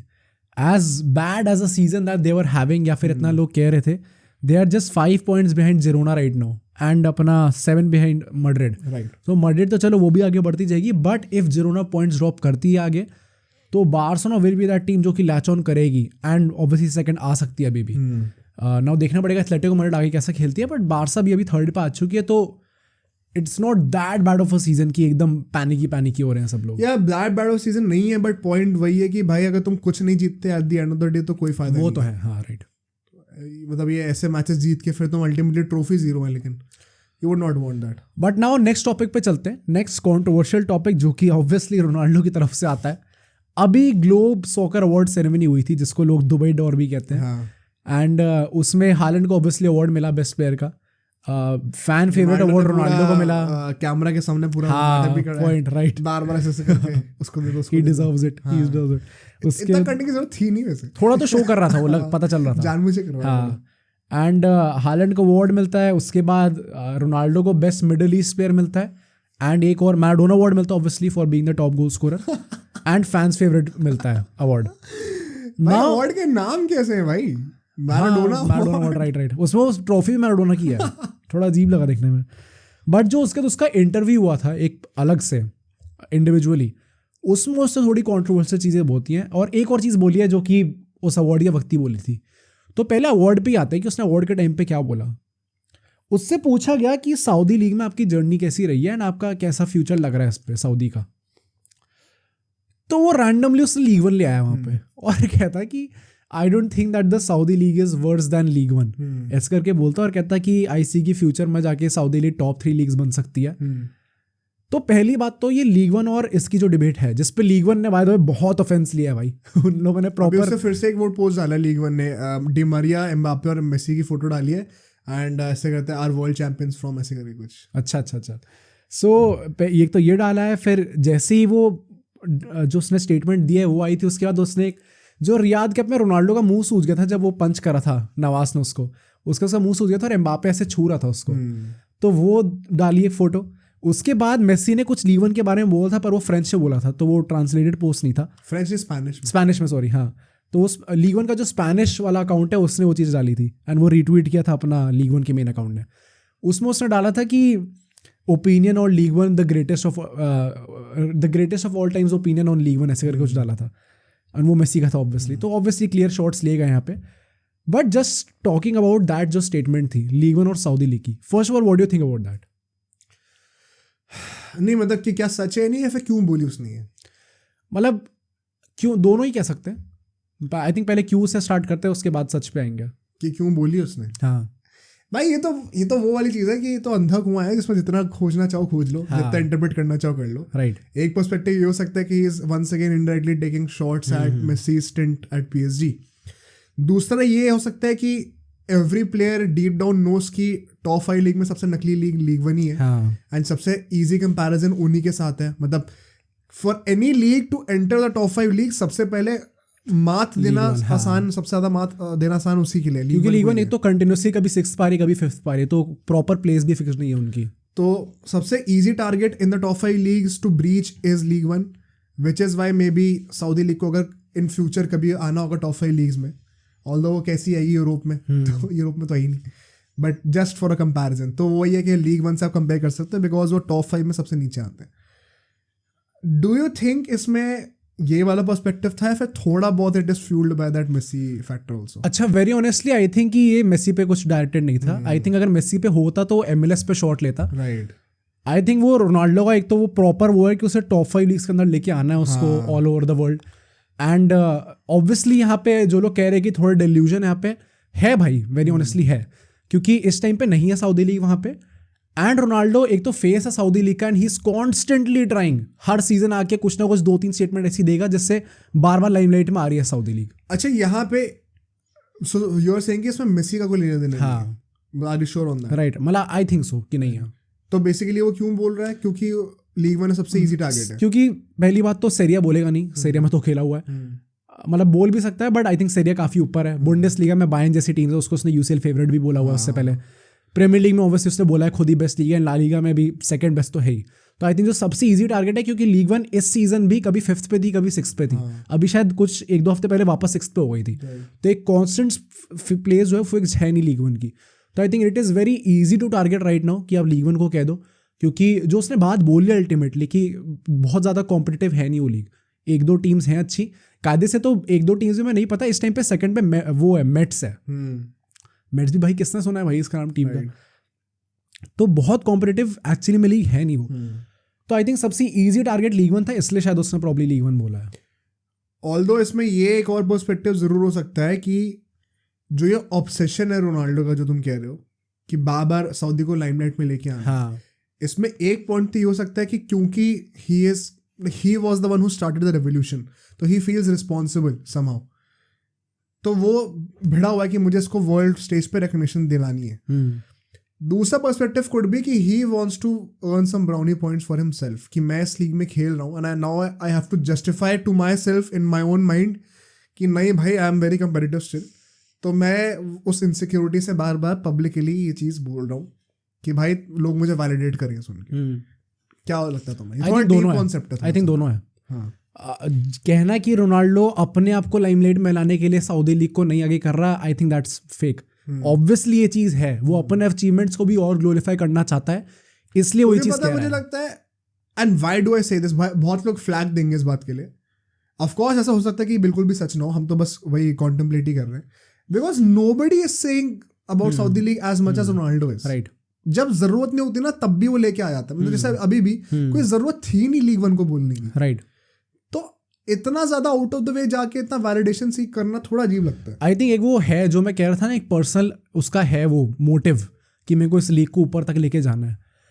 आई थिंक वो है उसके दिमाग में कि मेरे को इसको वर्ल्ड रिकॉग्निशन दिलवाना है ultimately, and Which is not a bad thing by the way. Not a bad thing. And I think उसने ले रखा अपने आप पे मिशन कि सऊदी लीग तो मैं लेके जाऊंगा ऊपर सबसे ज़्यादा, क्योंकि वो मैचेस के बीच में भी जब पोस्ट मैच प्रेस कॉन्फ्रेंस होती है उसमें भी आके कई बार कह देता है ऐसे सऊदी लीग के बारे में, the league is growing and कितने 2-3 बार तो उसने लास्ट सीजन बोला है कि the big players are welcome here. 2-3 बार बोला उसने कि आई रिक्वेस्ट की जितने बिग प्लेयर्स है वो यहाँ पे आए, एंड बाद में आई भी big players. But point is कि वो बार बार ये चीज क्यों कह रहा है, इसलिए कह रहा है क्योंकि उससे लीग आगे लेके जानी है। एंड लीग आगे क्यों लेके जानी है, क्योंकि वहां पे खेलता है। अगर वहां पे नहीं खेलता तो उसे घंटा फर्क नहीं पड़ता सऊदी लीग कौन सी है भाई। Exactly. वहां पे खेलता उसे, अब उसने बना लिया अपने दिमाग में कि मेरे को इस लीग को ऊपर लेके जाना है, इसलिए वो कर रहा है। वो अपनी लेगेसी ना जो उसकी टेंट हुई है थोड़ी यूरोप में towards the Twilight of his career, he wants to justify his legacy beyond Europe in his own mind. Right. कि भाई क्योंकि सबको पता हो 2015-16 के टाइम पे जब वो इंटरव्यू देता था कि I want to end my career with dignity, I don't want to end up in Qatar and countries like that. हाँ राइट। तो वो क्लियरली उस माइंडसेट से रहा है। आई थिंक अगर चॉइस होती तो वो अभी भी यूरोप में ही रुकता। So because he had to go to Al Nassr, he wants to justify somewhere deep down in his own mind कि थोड़ा साइकोलॉजिकल बात है, बट कहीं ना कहीं वो एक इनसिक्योरिटी लगती है देखने में। एंड जस्ट फॉर कॉन्टेक्स्ट भाई, बाय द वे जब नेमार आया था लीग अपना सऊदी में तो उसने भी सॉर्ट ऑफ ये जोकिंगली कहा था तो मतलब जो लोग कह रहे कि सिर्फ रोनाल्डो कर रहा है, एंड मतलब बड़ा जो गुस्सा हो रहा है रोनाल्डो पे, ठीक है टू सम एक्सटेंट बनता है गुस्सा होना, क्योंकि लोगों को लगेगा क्यों फालतू में बोल रहा है जबरदस्ती में। नहीं बट मतलब वही बात है कि नेमार ने भी बोला, नेमार ने बोला, एंड द पॉइंट इज कि लीग वन से खेल के आ रहा था। तो उस टाइम पे सब लोग बड़े सपोर्ट में थे नेमार के, क्योंकि किसी को भी लीग वन पसंद नहीं, किसी को भी पीएसजी पसंद नहीं है। But now that Ronaldo has said it, तो इसलिए इतना बैकलैश मिल रहा है। एंड आई थिंक वही बात है कि it did not, I also agree कि मुझे लगता है इसमें मेसी से कोई लेना देना था, बट पर मीडिया लगी हुई है लगाने में कि कुछ ना कुछ मेसी से लेना है। आधे फैंस तो मेसी के ही हैं, बचे आधे रोनाल्डो के, तो भिड़ना तो है ही आपस में, तो इसीलिए रोनाल्डो को इतनी फ्लैग दी भी जा रही है, थोड़ी अननेसेसरी फ्लैग। बट इसके बाद जो उसका पर्सनल इंटरव्यू होता है, अब उस पर आते हैं, एंड उस पर 3 चीज़ें प्रॉपर्ली डिस्कस करने को। पहली ये है, रिपोर्टर पूछता है, यहाँ पे अगेन ऐसे कि रिपोर्टर्स भी इतने चालाक होते हैं जिस टाइप के क्वेश्चंस पूछते हैं एक्चुअली में। नहीं वो तो है। Before we come to this question में हमने एक चीज डिस्कस करनी भूल गई। Do you think it is actually true वैसे बाय द वे? क्या लीग वन और सऊदी? नहीं, नो चांस। Why though? पहली बात तो मैं कहूँगा कि एक लीग जो इतने साल से एग्जिस्ट कर रही है, आई डोंट थिंक कि सऊदी लीग 1-1.5 सीजन के अंदर आके एकदम से उससे बेटर हो सकती है ना। यहाँ पे 2 चीज़ें आती हैं। पहली बात तो league one, French league exactly, बहुत कंसिस्टेंटली बहुत अच्छे फ्रेंच टैलेंट्स प्रोड्यूस कर रही है इस टाइम पे। कामाविंगा, चुएमेनी जैसे टाइप के प्लेयर्स बहुत कंसिस्टेंटली बहुत अच्छे प्लेयर्स निकाल रही है। लीग वन मतलब टीम वैसे लीग वाइज बहुत गंदी है, टॉप 5 लीग्स में काफ़ी नीचे आती है, बट पॉइंट इज जो टैलेंट्स वहाँ से निकल रहे हैं और जो बड़े बड़े क्लब्स में जाके खेल रहे हैं वो लोग, आई थिंक वो रिकॉग्निशन मिलनी जरूरी है उस चीज़। नहीं बट पॉइंट वही है ना, वो तो आयाक्स भी करके देता है। आयाक्स भी करके देता है, बट लाइक पॉइंट इज कि वो अल्टीमेटली ऐसा कोई क्लब नहीं है ना वहाँ पे जो कि रेगुलरली कॉम्पीट भी करे आगे जाके यूसीएल में। एटलीस्ट वहाँ पे पीएसजी जैसी टीम तो है जो कि अमंग्स द फेवरेट्स कभी एंटर करती है। तो आई थिंक एक चीज़ वो, एंड सेकेंड मैं ये कहूँगा कि सी सऊदी लीग का इस टाइम पे just because they have good players, competitive वाले पार्ट से मैं रोनाल्डो से अग्री करता हूँ, क्योंकि कॉम्पिटिटिव ना बहुत कंपेरेटिव चीज़ होती है। ऐसा भी हो सकता है कि जो आईएसएल है, इंडियन सुपर लीग, वो उससे ज़्यादा कॉम्पिटिटिव हो। सभी नकली टीम्स है, सभी कम्पीट कर रही हैं। राइट। एक बहुत अच्छी टीम्स है वो कम्पीट कर रही हैं। जैसे सीरिया बहुत कंपेटिटिव है, but is it better than Premier League? Of course not. नहीं, राइट, वो वाली बात है। एंड यहाँ पे मैं एक चीज़ कहूँगा कि अगर आप लीग वन की किसी बॉटम टीम को उठा लो 15-16 और सऊदी लीग की 15-16 टीम से मैच करा दो, रुला देगी। लीग वन जीतेगी बड़े आराम से, रुला देगी। तो just because you have a good Saudi league 11, अगर आप सऊदी लीग 11 कर लो और अपनी लीग वन 11 कर दो, तो शायद सऊदी लीग 11 जीत जाएगी। सऊदी लीग 11 जीत जाएगी वो। बट क्या वो प्लेयर्स जो है जो कि 11 में आ रहे हैं, क्या वो ऊपर की 4 टीम में अटके हुए हैं या फिर नीचे तक जा रहे हैं? वो नहीं गए ना अभी। तो हाँ, they are on their way to become better than league one, but as of now बहुत डिल्यूजनल है कहना कि सिर्फ 1 साल के अंदर ही हाँ, बेटर हो गया। टॉप 4 टीम देख के आप शायद कह दोगे कि हाँ भाई ये भी उधर भी compete कर लेंगी, बट क्या वो पूरी लीग एज अ लीग, क्योंकि ये सिर्फ 4 टीम्स निकाल लो तो 16 टीम और बची, तो 16 टीम्स वो उन 16 टीम से बेटर है नहीं है। नहीं है। तो आई थिंक लीग बेटर होने में काफी चीजें जो कि आपको बेटर करनी पड़ेंगी अल्टीमेटली, जिसमें बहुत टाइम लगेगा अभी। ये जो 4 टीम में हम लोग देख रहे हैं ये 16 तक 20 तक पहुंचाने में बहुत टाइम लगेगा अभी। तो I think as a league वो चीज़ थोड़ी गलत है कहना, और वो बस उसने थोड़ी उसके लिए कहा है कि भाई अटेंशन मिल जाएगी, मीडिया मिल जाएगा। बट अब यहाँ से ना शिफ्ट करते हैं टुवर्ड्स दैट मेन इंटरव्यू जहाँ पे उसने बैलन डोर के ऊपर शॉट्स लिए हैं, फीफा द बेस्ट के ऊपर शॉट्स लिए हैं। इनडायरेक्टली अब लोग आर्ग्यू करेंगे कि मेसी के ऊपर भी शॉट्स लिए हैं, तो वहाँ पे क्या हुआ? सो पहले रिपोर्टर का मैं यहाँ पे बोलूँ कि अगेन जो मैंने अभी बोला था कि रिपोर्टर कैसे चालू होके क्वेश्चंस पूछते हैं, कैसे टाइप की इन्फॉर्मेशन डालते हैं। उनकी जॉब ही वही है यार, है जॉब, मतलब मैं वो नहीं कर रहा, बट पॉइंट इज कि एट टाइम्स ना जो प्लेयर्स उस लैंग्वेज में जो उनकी मेन लैंग्वेज नहीं होती, जैसे इंग्लिश मेन लैंग्वेज नहीं है, ऐसे ही मैनिपुलेट करा जाता है प्लेयर्स को। आई थिंक रोनाल्डो इस एक्सक्यूज से बच नहीं सकता। नहीं बचेगा तो डेफिनेटली नहीं, क्योंकि he should know better than this obviously. इसकी इंग्लिश खराब नहीं है, right. But now coming to क्या क्वेश्चन पूछा गया।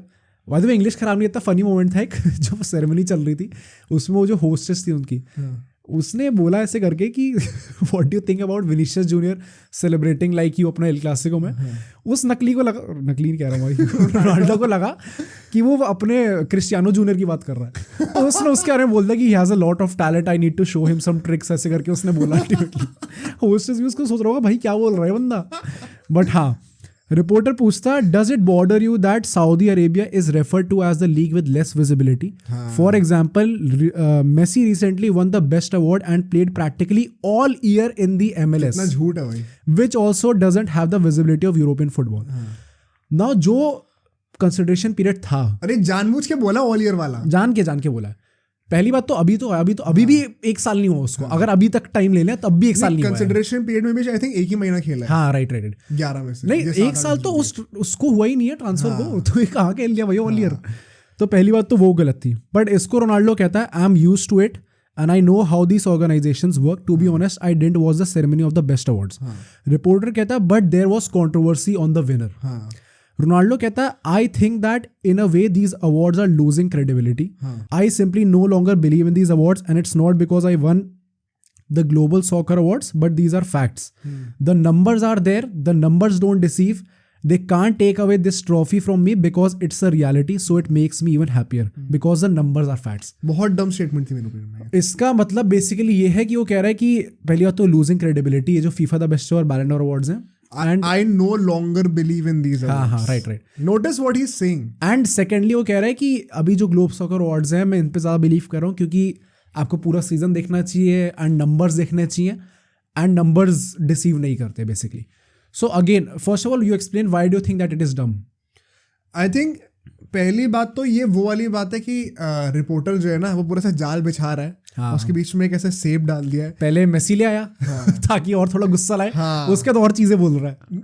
जो अब यहाँ पे हम लोग थोड़ा सा ना, ये चीजें तुम यूजुअली स्पोर्ट्स पॉडकास्ट में देखोगे ना, थोड़ा साइकोलॉजिकल ब्रेकडाउन है। नोटिस द वर्ड्स, नोटिस किस तरीके से वो स्टेटमेंट स्टार्ट कर रहा है। I am used to it. It was not about you, bro. Right.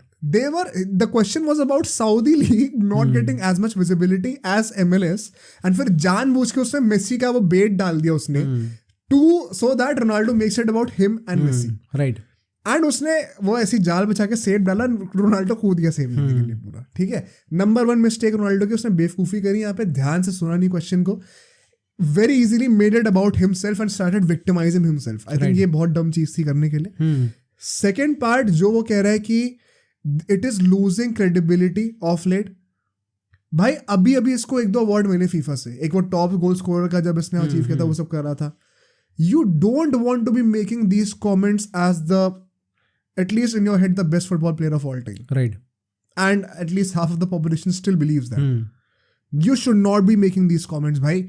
There is a respectful way of indirectly saying what you want to, if at all you wish to, because you will never see guys like Messi saying all this stuff. अगर Messi FIFA the best नहीं जीत रहा होता पिछले 3-4 साल से, वो फिर भी ये सब नहीं बोलता, and we all know this. तो आई थिंक यहाँ पे ऐसे कॉल आउट करना ही बेवकूफ़ी थी। तीसरी बात ये कि जब भी आप ऐसे कॉल आउट कर रहे होते हो ना, तो आप हमेशा दलदल में फंसोगे, बिकॉज आपको 5 बैलन डोर मिले हुए हैं, आपको कितने 5-6 बार फीफा द बेस्ट भी मिला हुआ है। हाँ, तो आप अपने अवार्ड्स की क्रेडिबिलिटी पे भी सवाल उठा रहे हो, बिकॉज क्या आप 2013 में डिजर्व करते थे जब वोटिंग पीरियड एक्सटेंड किया गया था बैलन डोर का? क्या आप 2018 में सेकंड रनर डिजर्व करते थे जब मेसी के 70 या 80 कुछ गोल असिस्ट थे? राइट। नंबर्स डोंट लाई की बात हो रही है। आई थिंक 2015-16 में भी शायद मेसी के कुछ गोल असिस्ट ज्यादा ही थे, राइट। तब भी नंबर्स डिड नॉट लाई। और अगर वो नंबर्स वाली बात आ जाए ना तो मेसी के शायद 10 बैलन डोर होंगे। तो आप किस लॉजिक से ये बात कह रहे हो? क्योंकि उस लॉजिक से आपके आधे बैलन डोर अभी उड़ जाएंगे और वो जाएंगे किसके पास? जिसके पास ऑलरेडी 8 बैलन डोर है। ओके। तो I do not see any sense in making these comments. Plus ये टिंज एक फ्लेवर ऐड करना कि I know longer trust them, कि क्या बोला कि I know longer believe in these awards, right? You will always sound salty in this भाई। हाँ. कि आप जीत नहीं रही, अब इसलिए आप बोल रहे हो। इवन इफ अगर ऐसा नहीं भी है, you will always sound very salty, right? तो तुम अपनी बेइज्जती करवा रहे हो ये सब बोल के। इस स्टेटमेंट पे जो भी अरे भाई मजा आ गया, ये क्या बोल दिया, जो कर रहे हैं ना वो वही है जो कि अंदर रोनाल्डो फैंस है, राइट? एक बंदा जो कि लॉजिकली रोनाल्डो का भला चाहता है ना, वो खुद कहेगा कि ये क्यों बोला इसने। Would you agree with this? मैं ये तो कहूंगा कि मैं इससे एग्री कर रहा हूँ कि उसने क्यों बोला, क्योंकि जब इसने पहली बार ये चीज़ बोली मेरे दिमाग में ये है कि क्या ज़रूरत है फालतू कंट्रोवर्सी लाने की, क्यों अपने आप को क्यों गाली दिलवाना चल रहा है अपने आप को। I think at this point of time Ronaldo के दिल में कहीं ना कहीं वो चीज़ है, क्या? सेल्फ विक्टिमाइजेशन वाली। मतलब पता नहीं, मतलब उसे कहीं ना कहीं लगता है कि उसके साथ गलत हुआ है। हाँ, तो ये तो लगता ही है। जो वाई ऑलवेज मी वाला भी नाटक, हाँ, राइट। बोला क्यों लगता है लेकिन भाई, क्योंकि कुछ कंट्रोवर्सीज हुई हैं उसके साथ। क्या? उल्टी सीधी। या तो हम फीफा को openly sort of projecting their bias towards Messi, जो वर्ल्ड कप के दोनों ने कमेंट ट्वीट करा था। ऑब्वियसली आई थिंक अगर ऐसा प्लेयर है जो कि एक कंसिडरेबल अमाउंट ऑफ टाइम तक एक स्टेज पे रखा गया उसे, बिल्कुल सही बात है। जो ट्वीट किया था वो बिल्कुल गलत था। हाँ, पहली बात तो मैं साफ साफ बोल दूं। But is that an excuse to create a victim out of yourself? क्या तुम ये कहना चाह रहे हो कि फीफा ने क्योंकि वो ट्वीट करा इट इनडायरेक्टली मींस से उसने रिग भी करा वैसे के लिए वर्ल्ड कप? तो ये कहाँ बोला उसने? नहीं, मैं बोला तो उसने कुछ भी नहीं है भाई। ये तो हम उसके बिहेवियर से जज कर रहे हैं ऑफलाइन कैसा है। जो ये सेल्फ विक्टिमाइजेशन वाली बात आ रही है, क्यों आ रही है और कहाँ से आ रही है इतनी ज्यादा? भाई I think self victimization to some extent इसलिए आ रही है क्योंकि बहुत ओपनली ऐसा सॉर्ट ऑफ दिखाया गया है कि he is not that guy anymore. अच्छा, वर्ल्ड 11 में अगर मेसी आया है तरीके से, जो उसके अचीवमेंट्स दिखाए गए हैं। नहीं, मेसी तो अभी आया, इस महीने आया। हाँ, ये बात वर्ल्ड कप के टाइम से चलते आ रही है। नहीं, तो आई थिंक वर्ल्ड कप के जज्बात तो उसने ऐसा कुछ नहीं दिखाया कि उसने सेल्फ विक्टिमाइजेशन। वर्ल्ड कप क्या था, आई थिंक काफी टाइम तक तो ऐसा पीरियड था जब वो एकदम चुप था भाई। मुझे लगा था जब वो अल नसर ने जो उसने अनाउंस करा था टी शर्ट वाला, उसने खुद पोस्ट नहीं डाली, उसने कोलैबोरेशन में डाली थी, कोई कुछ नोटिस नहीं आया उसकी तरफ से। आई think he was genuinely embarrassed उस टाइम पे कि मुझे को अल-नसर जाना पड़ रहा है। नहीं, very honestly I am very honestly saying that कि उसे वो नहीं जाना चाहता था वहाँ पे, एंड कि वो पैसों के लिए अल्टीमेटली गया वहाँ पे क्योंकि obviously money had to play a big role in that. I don't think कि पैसों के लिए गया। अगर उसको चॉइस मिलती है यूरोपियन क्लब में किसी डिसेंट जगह पे कम पैसे में खेलने को मिलने पे, तो कम पैसे आई थिंक कम पैसे में नहीं जाता। जो जैसे अभी हेंडरसन को आयाक्स मिल गई सऊदी लीग के निकल के, क्या रोनाल्डो को नहीं मिल पाती?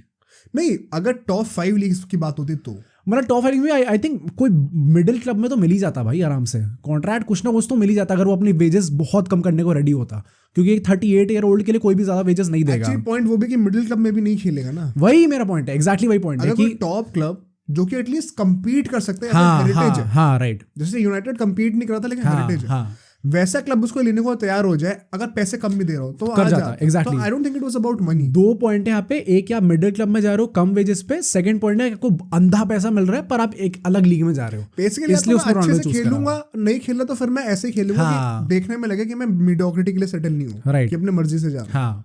पॉइंट तो अल्टीमेटली वहां पर रोनाल्डो जाता है। आई थिंक सेल्फ विक्टिमाइजेशन वाला इसलिए आया क्योंकि ही थिंक्स कि he was not exactly given the credit for what he has done for football ultimately. भाई मुझे लगता है बहुत अनग्रेटफुल एटीट्यूड है। हो सकता है, मे बी। मतलब I think probably the most marketed person ever in football history until the World Cup easily had much more cult following, probably cult following नहीं but much more following than probably the most hated guy ever also. Yeah, वो तो isn't it a byproduct of fame? क्या Messi के साथ same चीज है? Is he the most hated guy ever in football? जितने भी रोनाल्डो फैंस हैं, do they not hate Messi? But is that half of the population? या जो न्यूट्रल्स हैं, ये कह रहे हो कि मेसी रोनाल्डो के फैंस कम हैं? मैं ये कह रहा हूँ कि जो न्यूट्रल्स हैं वो भी रोनाल्डो को हेट करते हैं, एंड कुछ कुछ फालतू सैक बताइए, जैसे न्यूट्रल्स नहीं हुए ना, फिर वो न्यूट्रल्स जैसे मैं उसकी बात करूँ, जैसे अभी जो फीफा द बेस्ट जो मिला मेसी को, उसमें जो बंदे ने आके फालतू इंटरव्यू दिया कि क्यों मेसी को जीतना चाहिए, उसने वो कह दिया because he one the world cup. I think ये सॉर्ट ऑफ बायस आ गया ना कुछ लोगों के दिमाग में। मेसी फैन, हाँ मेसी फैन तो है, बट मैं इन जनरल कह रहा हूँ कि ये जो सॉर्ट ऑफ, क्योंकि we all know FIFA the best इसलिए दिया गया अल्टीमेटली, तो ये जो सॉर्ट ऑफ दिमाग में आया लोगों के बायस में कि नहीं ही वन द वर्ल्ड कप इसलिए तो अब कुछ सब उसी दे दो। आई थिंक ये जो गैप एक्सटेंड हुआ है उसके चक्कर में, इसलिए वो गुस्सा है। But was this not already known? Why इन दोनों लेजेंड्स के पूरे करियर के नैरेटिव्स इस एक ट्रॉफी के अराउंड सराउंडेड थे, बिकॉज सबको पता था जिस दिन इनमें से कोई एक वो ट्रॉफी जीत गया, जो डिबेट इतनी क्लोज होती रहती है वो क्वाइट फ्रैंकली अब बिल्कुल भी डिबेट नहीं रहेगी, वो गैप बहुत बड़ा होता है। राइट। तो जो एग्जैक्टली लोगों ने एक्सपेक्ट किया था, जिस पर्टिकुलर रीजन की वजह से इस ट्रॉफी की इतनी वैल्यू थी इनके करियर्स में, एग्जैक्टली वही हो रहा है। तो व्हाई इज ही सरप्राइज इसलिए क्योंकि इट्स नॉट जस्ट अबाउट कि Messi won the world Cup इसलिए he is the GOAT, it's because कि गोट तो आपने मान लिया, पर जो डिसरिस्पेक्ट रोनाल्डो को दिखाई गई फ्रॉम क्रेडिबल ऑर्गेनाइजेशंस, अगर फीफा ऐसी चीज कर रहा है कि आपने ट्वीट कर दी ये चीज, तो एक तरीके से तो आपने ऑफिशियली कह दिया कि हम भी इस गोट डिबेट में इन्वॉल्व थे और हम क्लियरली डिक्लेयर कर रहे हैं इस चीज को winner. FIFA does not hold the authority कि वो ये चीज पब्लिकली आके बोले कि नहीं ये प्लेयर बेटर है किसी भी प्लेयर के लिए। Basically as an organization you are not supposed to have a personal opinion. हाँ, किसी भी प्लेयर के लिए आप विनीशियस और बेलिंगम में भी नहीं कह सकते बेटर कौन है। विनीशियस और अंसु फाटी में अभी भी फीफा आके चीज ये नहीं कह सकता कि ये प्लेयर बेटर है आउट एंड आउट। आप कह सकते हो मैंने अवार्ड इसको ज्यादा दी है, ये नहीं कह सकता ये बेटर है प्लेयर। तो I think he kind of feels कि he was wrongfully done by FIFA. ऐसे इस बात के लिए क्या वो इतना विक्टिमाइज करेगा? मतलब ये तो अब हर पर्सन टू पर्सन डिपेंड करता है कि कौन कैसे सोचता है फिर आगे जाके। आई एम नॉट सेइंग कि it's the right attitude to have. मैं खुद भी नहीं चाहूंगा कि रोनाल्डो ऐसी चीज सोचे अल्टीमेटली। मतलब he has achieved so much, मैं बस कंटिन्यूज टू डू सो। हाँ राइट। मैं बस ये कह रहा हूँ कि अगर वो सोचता है ऐसा तो क्यों सोचता होगा। I am just trying to figure out that. But I think ये एक थोड़ा टेंट है भाई इसकी मेंटालिटी पे। हाँ है जो उसने जॉर्डन पीटरसन वगैरह को भी अप्रोच करा होगा। राइट। वो भी शायद वर्ल्ड कप के लॉस के बाद ही करा था। हाँ बाद में करा था। राइट, कुछ हिट तो लिया है मेंटालिटी में, बिकॉज एक विनर्स मेंटालिटी कभी भी ऐसी तो नहीं होती भाई। एंड उसके बाद जो इसने ये बोला है कि the award is losing credibility to some extent. I agree with it. अगर वो चीज ऑनेस्टली बोली गई है, अगर वो चीज ये again out of inferiority complex बोली गई कि मेसी जीत गया इसलिए, क्योंकि बाद में वैसे उसने बोला भी है कि it is not to say कि सुनो, कोई भी चीज आउट ऑफ इंफीरियरिटी कॉम्प्लेक्स बोली गई है फिर आउट ऑफ ऑनेस्टी बोली गई है, अगर वो फैक्ट है तो फैक्ट है, क्या फर्क पड़ता है? मतलब मैं ये कह रहा हूँ कि फैक्ट तो सही है, बट क्या वो इंटेंशन एकदम राइट था बोलने का? उसको एक्सप्लेन करो एक बार। मतलब सी वेन्यूवर्सिटी आई थिंक बैलन डोर और ये अपना फीफा द बेस्ट। एंड यहाँ पे मुझे ये भी लगता है कि ग्लोब सॉकर अवार्ड्स को ना इंपॉर्टेंस देना, क्योंकि वो भी सऊदी वाले पीपल रिलेटेड है उससे। Quite frankly globe soccer awards की कोई घंटा इंपॉर्टेंस नहीं है, जबरदस्ती बनाई जा रही है इस टाइम पे। हाँ, बट क्या आगे जाके रहेगी वी डोंट नो, क्योंकि आई थिंक एक चीज बहुत बड़ी ये थी कि हालैंड ने ये चीज अटेंड करी है and FIFA the best attend नहीं करा ultimately. I think that had obvious reason है क्यों नहीं करा है, क्योंकि नहीं जीत रहा था और इस बार जीत रहा था। हाँ, तो जाएगा ही लेने। But having to seen people like Mbappe also attending it, जब वो नहीं जीते अल्टीमेटली। ये तो है कि किसी को कुछ ना कुछ अवार्ड मिलेगा तो ही वो वहां पे आएगा। वो बैलन डोर अटेंड करते हैं। हाँ, फीफा द बेस्ट जरूरी नहीं कि हर बार जो टॉप 3 में होते हैं अटेंड कर रहे होते हैं। We have seen so many times. नहीं, मेरा पॉइंट है कि जो टॉप 3 में थे किसी ने भी अटेंड नहीं करा वहां पे। फीफा द बेस्ट का जो रेलेवेंसी में क्वेश्चन आया है वो इस बार सिर्फ इसलिए आया बिकॉज विनर जो कि मेसी था उसने अटेंड नहीं करा। हालैंड और अगर नहीं अटेंड करता और मेसी अटेंड करता तो भी आई डोंट थिंक कोई घंटा फर्क पड़ता, बिकॉज ऑफ कोर्स जो सेकंड आ रहा है वो नहीं जीत रहा, हु फील्स हार्ड डन, वो अटेंड नहीं करेगा तो अंडरस्टैंडेबल है। What question the relevancy of FIFA the best was the fact कि जो विनर है उसने ना ही अटेंड करा, ना ही उस चीज को एक्नॉलेज करा पब्लिकली अभी तक, ना ही कोई पोस्ट डाला, उसे घंटा फर्क ही नहीं पड़ता, वो मायामी में चिल कर रहा है। Right, that is the ultimate tent on the relevancy of FIFA the best. I don't think Holland का अटेंड करने से कोई रिलेशन था उसका। ओके, कितनी बार तो हमने देखा है भाई, रोनाल्डो सेकंड आ रहा था तो वो भी तो अटेंड नहीं कर रहा था। मेसी ने भी कितनी बार अटेंड नहीं करा। राइट, बट मेसी जीत के भी अटेंड नहीं कर रहा, उसको एक्नॉलेज भी नहीं कर रहा, वो है problem. Okay, end of course जो क्रेडिबिलिटी लूज कर रहे हैं ये वो वाली बात है कि स्टैट्स बेस्ड है। कितने सारे ग्लोब सॉकर अवार्ड इसको मिले हैं जो ये कह रहे हैं ग्लोब सॉकर अवार्ड एकदम स्टैट्स बेस्ड है, वो है कि फैक्ट बेस्ड होता है, जो ये डिजर्व नहीं करता था। लेवेंडोस्की के ऊपर इसको जो मिले थे, नहीं मिला ना, वही तो पॉइंट है। लेवेंडोस्की के ऊपर इसको एक सीजन में मिला था। नहीं, वही तो, अगर पिछले 20-21 में से एक में इसको मिला। नहीं मिला। पिछले 4 साल का अगर हम लोग गैप ले, इसको तब मिला था जब वो नेशंस लीग जीता था, जिस साल मेसी जीता था, और शायद 2015 में मिला था या एक को ऐसा था जिसमें मेसी ने कुछ बहुत तगड़ा करा था बैलेंड डोर जीत कर, और उसको नहीं मिला था और इसको मिल गया था। ओके, बट मैं there has been a history of Ronaldo consistently winning. वो तो है, वो तो इसीलिए है, देयर इज अ रीजन मैं उसको दुबई डॉग मर्चेंट कहते हैं ना। एंड ये चीज मैं ये कहूंगा कि पिछले 3-4 साल में जो कंसिस्टेंटली इन लोगों ने दिखाया है कि विनर्स, राइटफुल विनर को विनर देना, आई थिंक एक चीज वो फेवर में प्ले करेगी इनके, डिसरिस्पेक्टफुल है कहना कि राइटफुल विनर को दिया है। मतलब आई थिंक प्रॉब्ली ज्यादा लॉजिकल अवार्ड यही था जो इन लोगों ने दिया, जिस बेसिस पे इन लोगों ने दिया फीफा द बेस्ट से। हाँ, आई थिंक जो ये पूरा बैलेंड और फीफा द बेस्ट के रेलेवेंसी पे क्वेश्चन उठा दिया, वैलिडिटी पे क्वेश्चन उठा दिया, वो मेजरली कब से शुरू हुआ, जब मेसी को अभी फीफा द बेस्ट ये वाला मिला। If anybody comes and tells me कि मेसी पिछला बैलेंड और डिजर्व नहीं करता तो मैं भिड़ जाऊंगा उससे। ओके, 100% डिजर्व करता है। तुम भिड़ जाओगे, बट उस बंदे के पास भी प्रॉपर रीजंस होंगे उसके पास प्रॉपर रीजंस होंगे on why Haaland deserved it, but you can never tell me कि ही डिजर्व्ड इट या फिर कि Messi did not deserve to win the. वही पॉइंट है ना कि आपके 2 डिजर्विंग प्लेयर्स है, आई थिंक टॉप 3 में जो भी अगर डिजर्विंग तो हो गई वो बंदा नहीं, 2 डिजर्विंग प्लेयर्स है, but ultimately what Trump's everything else, it is the world cup. अब पॉइंट वही है ना कि आप अगेन आपने कह दिया वर्ल्ड कप सबसे ज्यादा वो करता है, बट क्या फिर वो कहोगे कि 7 ट्रॉफी वाला और 7 गेम्स वाला? नहीं, पॉइंट वो है कि डम आर्गुमेंट है, डम आर्गुमेंट वो है, बट एक बंदा ट्रिपल जीता था, एक बंदा वर्ल्ड कप जीता, वो ओवरऑल सीजन मेसी कुछ खास अच्छा नहीं किया वर्ल्ड कप के बाद से, बट हालैंड का थ्रू आउट द सीजन काफी अच्छा गया था, बट क्या उसके बाद भी उसे नहीं मिलेगा? तो आई थिंक दोनों लोग जो है एक फेयर आर्गुमेंट प्रेजेंट कर सकते हैं ना। ऑब्वियसली फिर वो अपना फीफा की बात है कि वो किस चीज़ को ज़्यादा रेलेवेंस देगी, जो कि उन लोगों ने अल्टीमेटली वर्ल्ड कप को दिया। But I think main reason why he said की क्रेडिबिलिटी लूज हो रही है, एंड आई ऑल्सो बिलीव की क्रेडिबिलिटी लूज हो रही है, वो इसलिए है क्योंकि again it is on FIFA and UEFA. ये लोग प्रॉपरली एक प्रॉपर क्राइटेरिया डिसाइड नहीं कर पा रहे जिसके वजह से अवार्ड देना है। बेवकूफी है कहना, because basically you are indirectly questioning the intellect of your teammates. ये तो अब फिर उसी बात पे आ गए कि वो उसने वोट गलत कर दिया, इसने वोट वही दे तो है दिया। यार फीफा में तो if you talk about बैलेंड door, क्या बैलेंड डोर ने अभी तक एक भी ऐसा क्राइटेरिया दे पाया जो और उस पर स्टिक करा है हर बार उन लोगों ने? हर बार क्राइटेरिया चेंज नहीं हो रहा इन लोगों का। बैलेंड डोर कोई भी क्राइटेरिया दे दे, अल्टीमेटली क्राइटेरिया आएगा उसी पे कि कौन बेटर ट्रॉफीज जीता है। ये सबको पर ये चीज क्यों नहीं है, वो ये लिखी क्यों नहीं है? ये है या नहीं है वो अलग बात है, हाँ, ये गलत है, राइट? बट कंसिस्टेंसी इस चीज में मेंटेन्ड है भाई। सबको पता है कि जो बड़ी ट्रॉफी जीतेगा वही कंटेंशन पे आएगा। Why did Modric win it above Ronaldo? कब? क्या वो वर्ल्ड कप जीता था? नहीं। रोनाल्डो फाइनल तक पहुंचा था वर्ल्ड कप के। वही तो पॉइंट है, फाइनल पहुंच गया और वर्ल्ड कप जीते, बहुत बड़ा डिफरेंस है। ग्रीजमैन में क्यों नहीं मिला भाई? क्योंकि रोनाल्डो राउंड ऑफ 16 में ह्यूमिलिएट होकर बाहर हुआ था। ग्रीजमैन को क्यों नहीं मिला? हाँ, ग्रीजमैन को नहीं मिला, वो तो वर्ल्ड कप जीता था। हाँ, उसका वही मैं कह रहा हूँ फेयर पॉइंट है, क्योंकि फिर वहां पे वो यूसीएल नहीं जीता। वही तो पॉइंट है कि दोनों का मिक्सचर आ गया मॉड्रिच पे। किस चीज को आप कब इंपॉर्टेंस दे रहे हो और कब इंपॉर्टेंस नहीं दे रहे हो? रोनाल्डो के लॉजिक से तो उस साल मेसी को जीतना चाहिए था। क्या क्राइटेरिया आपका कब अच्छा जा रहा है, कब अच्छा नहीं जा रहा? नहीं, वैसा नहीं जीतना चाहिए था ना। मोस्ट गोल असिस्ट थे भाई, उसके stats don't lie. I don't think it is just about statistics. It's all about the number of trophies that you have won. Numbers don't exactly mean कि statistics क्या थे आपके। नंबर ऑफ ट्रॉफीज तो आई don't think he meant that भाई। ही मेंट कि stats किसके better है भाई। ये नंबर से मतलब कहिए तो कि फैक्ट्स के बेसिस पे देना चाहिए आपको। I think number of trophies के लिए कोई नंबर यू वर्ड यूज नहीं करता। इट इज वेरी क्लियर कि वो आई डोंट थिंक सिर्फ स्टैट्स के बेसिस पे हुआ ये चीज, बट इन जनरल हुआ तो नहीं है बिल्कुल। नहीं कि रोनाल्डो मीन नहीं मेरे हिसाब से वो भी मीन नहीं करता था। बट रिगार्डलेस, इसके बाद 2 चीजें और है बस, let's go to that through that quickly. एक चीज वो बोलता है it's difficult to score goals both in Saudi Arabia and Italy, Spain, Portugal.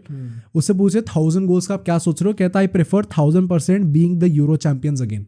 Now just this question, if you think कि अगर ये लोग यूरो जीत जाते हैं, क्या रोनाल्डो पोर्चुगल टीम से रिटायर कर जाएगा? नहीं तो इलॉजिकल है भाई। ओके, अगर जीता फिर तो वर्ल्ड कप के लिए जाना चाहिए ना। आई थिंक कर जाएगा। क्यों भाई? World cup is not a realistic option. I think it's very early to assume. अगर यूरो जीतता तो why not go for the world cup? ऐसे सोचो ना कि अभी 38-39 का होने वाला है, 39 का हो जाएगा अभी फरवरी में। भाई साहब वर्ल्ड कप 26 में अभी 25-24 चल रहा है, 25 आएगा, फिर 26 आएगा, 41। पूरी पीआर इस चीज के ऊपर है कि बॉडी ऑफ 23 ईयर ओल्ड। नहीं, वो तो उसने एक इंटरव्यू में उससे पूछा गया था, उसमें कहता है कि आई विश ऐसा होता। तो ऑब्वियसली ही ऑल्सो नोस की लिमिट हो रही है उसकी बॉडी धीरे धीरे। एंड इसके बाद जो इससे पूछा गया उसमें ऑल्सो वैलिडेट हो जाती है चीज़। इससे बाद में पूछा गया था the season you are talking about you scored 54 goals, nobody else scored that many, you think you surprise some but did you surprise yourself? It ended with a surprise because if you go back and see what happened, for example, at Manchester United and the national team, people actually considered me lost. But the truth is that I focused and had a great period of preparation for the new season with Al Nassr. Me and the technical staff led by Luis Castro, I think they were important in motivating me to have a great season, and it's clear that I was surprised in that aspect. But it didn't surprise me in winning. I know that I still have a lot of possibilities to offer. I know that I can provide a lot of goals for Al Nassr and the national team, so it was incredible on a personal level. I think जो धीरे धीरे इसका आने लग गया ना कि I can still do it and अपना मतलब अपनी लिमिट में रह के मैं कितना प्रोवाइड कर सकता हूँ. आई थिंक ये जो चीज़ बोलने लग गया ये ऑफ लेट पिछले 1-2 साल से वर्ल्ड कप के बाद से. इट मीन्स कि मतलब ही नोज कि इट्स अप्रोचिंग. हाँ राइट. जब से रिटायरमेंट का पूछा गया था तो भी इसने ही कहा था it's going to be soon. बाद में उसने जोकिंगली कह दिया bye soon I mean 10 years. But जब वो सून कह रहा है ना I think he himself knows कि उसकी लिमिट हो रही है body. I think soon is 2 years which is true. मतलब वही पॉइंट है कि आप रिटायरमेंट जब लेने वाले हो आर यू दैट गुड कि आपको वर्ल्ड कप में लिया जाएगा. नहीं तो वो तो तुम अभी भी क्वेश्चन कर सकते हो. मतलब अभी तो चलो आई थिंक अभी तो अगर अगले साल वर्ल्ड कप है तो शॉर्ट प्लेस बनेगी रोनाल्डो की. बट 26 में जो वर्ल्ड कप है I think it's too far right now. He needs to have 2 more probably 50 goal seasons for that. भाई 2 महीने लेंगे गंदे सीजन. एक सीजन में 2 महीने गंदे हुए ना वर्ल्ड कप से पहले बाहर है. तो आपको क्या वो कंसिस्टेंटली आप एज बढ़ती जा रही है. 24 महीने तक अभी मेंटेन करना है. वो एज बढ़ती जा रही है बॉडी डिटोरिएट होती जा रही है आपको कंसिस्टेंसी वही मेंटेन करनी है. क्या आप वो कर सकते हो. It remains to be seen. Ronaldo ही तो कर सकता है. If anyone, Ronaldo. But even as a Ronaldo fan, I think it's very difficult. But I still entertain the possibility of having Messi, Ronaldo. Fair enough. In 26 World Cup. But now let's move on to cricket. And England India की test series आ रही है. हाँ भाई यहाँ पे अब थोड़ा तड़का लगने वाला है भाई कंट्रोवर्सी का थोड़ा सा और क्योंकि let's first start with the test squad. ठीक है. थोड़ा सा हम लोग इस टेस्ट सीरीज का प्रीव्यू करेंगे अच्छे से. आई नो थोड़े से अभी 3-4 दिन रहते हैं but why not. It's the right time to get back in the test mode. Let's discuss the squad first. ठीक है. इंडिया के स्क्वाड को डिस्कस करने से शुरू करते हैं हम लोग. क्या कमियां हैं, क्या सरप्राइजेस हैं, क्या हम लोग इससे अज्यूम कर सकते हैं. इसी से हम लोग जो है फर्स्ट टेस्ट मैच की प्लेइंग इलेवन भी बनाने का ट्राई करेंगे. Rohit Sharma back as captain. हमने साउथ अफ्रीका वाली सीरीज में भी देखा था. No surprise whatsoever. चलो what we expect from him वो हम लोग बाद में डिस्कस करेंगे अभी. राइट. शुभमन गिल उसके बाद आता है एंड यशस्वी जायसवाल. ये 3 हमारे ओपनिंग ऑप्शंस हैं एसेंशियली. या फिर नंबर 3 पे इनमें से गिल खेल जाएगा. Any surprises here. या फिर तुम लगता है जैसे गिल को सिलेक्ट नहीं करना चाहिए था, बहुत स्लैक मिल रहा है. नहीं आई थिंक गिल को तो सिलेक्ट होना ही चाहिए था यहाँ पे. एंड ऑब्वियसली बहुत अच्छा चांस है उसके पास कॉन्फिडेंस रीगेन करने का. उसके बाद आता है विराट कोहली. विराट कोहली का भी नो ब्रेनर था भाई. इंग्लैंड तो वैसे भी उसकी थोड़ी दोस्तों वाली मतलब फ्रेंडली फायर वाली टीम रही है.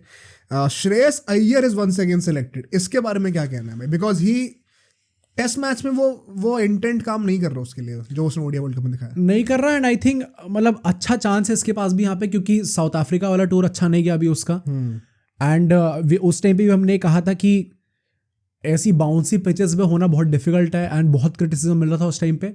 But at that time also we said कि अभी इंडिया में मैचेस होंगे जहाँ पे स्पिनिंग ट्रैक्स होंगे. स्पिन कोई अच्छा खेलता है उधर खूब रन मारेगा and it will be things will be back to normal. Although he did struggle in the BJT last year. हाँ राइट. इसी टाइम पे हुई थी फेब मार्च में एंड स्पिनिंग विकेट्स ही थी. वहाँ पे भी वो ओवर अग्रेसिव होने के चक्कर में विकेट थ्रो कर रहा था. So I am still not confident कि अगर उसकी सीरीज अच्छी जाने वाली है कि नहीं जाने वाली. मैं थोड़ा सा मतलब वरीड हूँ उसको लेके. केएल राहुल सिलेक्ट होता है. No brainer. Had I would say a decent series there. South Africa में one of the best 100s मारी उसने अपने करियर की. KS Bharat is selected once again. Second test match में भी था आई थिंक वो साउथ अफ्रीका वाले स्क्वाड में.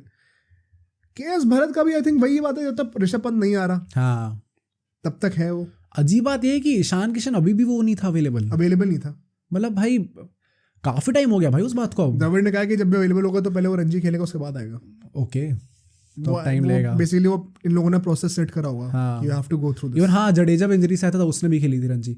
राइट. बट भाई थोड़ा अजीब लग रहा है भाई. काफी ज़्यादा टाइम हो गया. अब डायरेक्टली आईपीएल ही खेलेगा क्या अब ईशान किशन. पता नहीं भाई मतलब देखने वाली बात है. Although one positive sign for all the Kishan fans was कि द्रविड़ ने कहा था whenever he will be available for selection उसको हम कंसीडर जरूर करेंगे for the world Cup as well. So वो अभी तक फिलहाल स्टांस मेंटेन्ड. अब आगे रहेगा कि नहीं वो देखने वाली बात है. नेक्स्ट द बिगेस्ट सरप्राइज है ध्रुव जुरेल को सेलेक्ट करते हैं. आई थिंक 22 ईयर्स का है 21 का ऐसे कुछ ही है. विकेट कीपिंग ऑप्शन एक.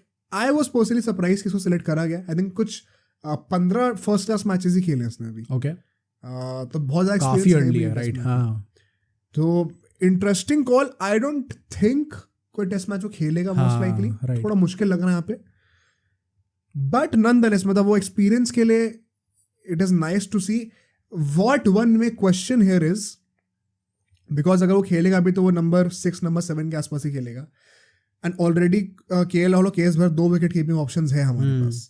तो क्या हमें somebody like Sarfaraz Khan select करना चाहिए था, या फिर मान लो अभिमन्यु ईश्वरन को दोबारा टीम में रखना चाहिए था, उसको निकाल दिया गया स्क्वाड से? क्या ऐसे लोगों को निकालना वैलिड है एंड ध्रुव जुरैल को लाना, बिकॉज ऑलरेडी 2 विकेट कीपर्स है स्क्वाड में? What do you think? I think Sarfaraz Khan का तो वही केस है भाई, it's up to him now कि वो अपने करियर कैसे बनाता है, क्योंकि I think it is a very clear indication कि क्यों से पिक नहीं करा जा रहा, and if he is not willing to work on it तो आगे भी शायद नहीं करा जाएगा। बहुत सिंपल चीज़ है, and if he just makes that thing right तो उसे सेलेक्ट कर लिया जाएगा। बाकी आई थिंक कि केएस भरत और अपना केएल राहुल तो obviously up the packing order है ही। ध्रुव जुरैल एकदम लास्ट ऑप्शन होगा, बट वही बात है कि एक यंगस्टर है, अगर जल्दी उसे मिल जाते हैं, एक्सपीरियंस मिल जाता है थोड़ी ये टीम के साथ, तो it is obviously going to benefit him. पर मैं थोड़ा सरप्राइज तो जरूर हूँ, क्योंकि very easily you could name 2-3 other players जो कि सब, जैसे सरफराज खान को ही ले लो तुम, ईश्वरन जो कि ऑलरेडी स्क्वाड में था, 2 नाम तो ये बहुत फ्रैंकली ऐसे ही हुए।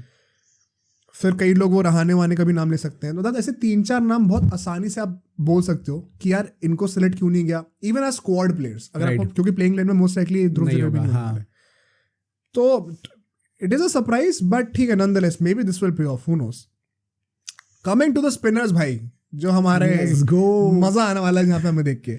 अश्विन है भाई हमारे गोट, जडेजा आ चुके हैं, सर जडेजा भी हैं, अक्षर पटेल वापस आ गया है टेस्ट स्क्वाड में, शार्दुल ठाकुर को हटा दिया गया, कुलदीप यादव वापस आ गया टेस्ट स्क्वाड में, this is also a big move, बहुत टाइम, प्रसिद्ध कृष्णा को हटा दिया चलते हुए, यही 3 चेंजेस हुए हैं, राइट। कुलदीप यादव का वापस आने का तुम्हें क्या लगता है? बिकॉज 4 स्पिनिंग ऑप्शन है हमारे पास। आई थिंक ये 4 स्पिनिंग ऑप्शन इसलिए बिकॉज एटलीस्ट 3 तो खेलेंगे हर टेस्ट मैच में, तो at least you need 1 backup there, right.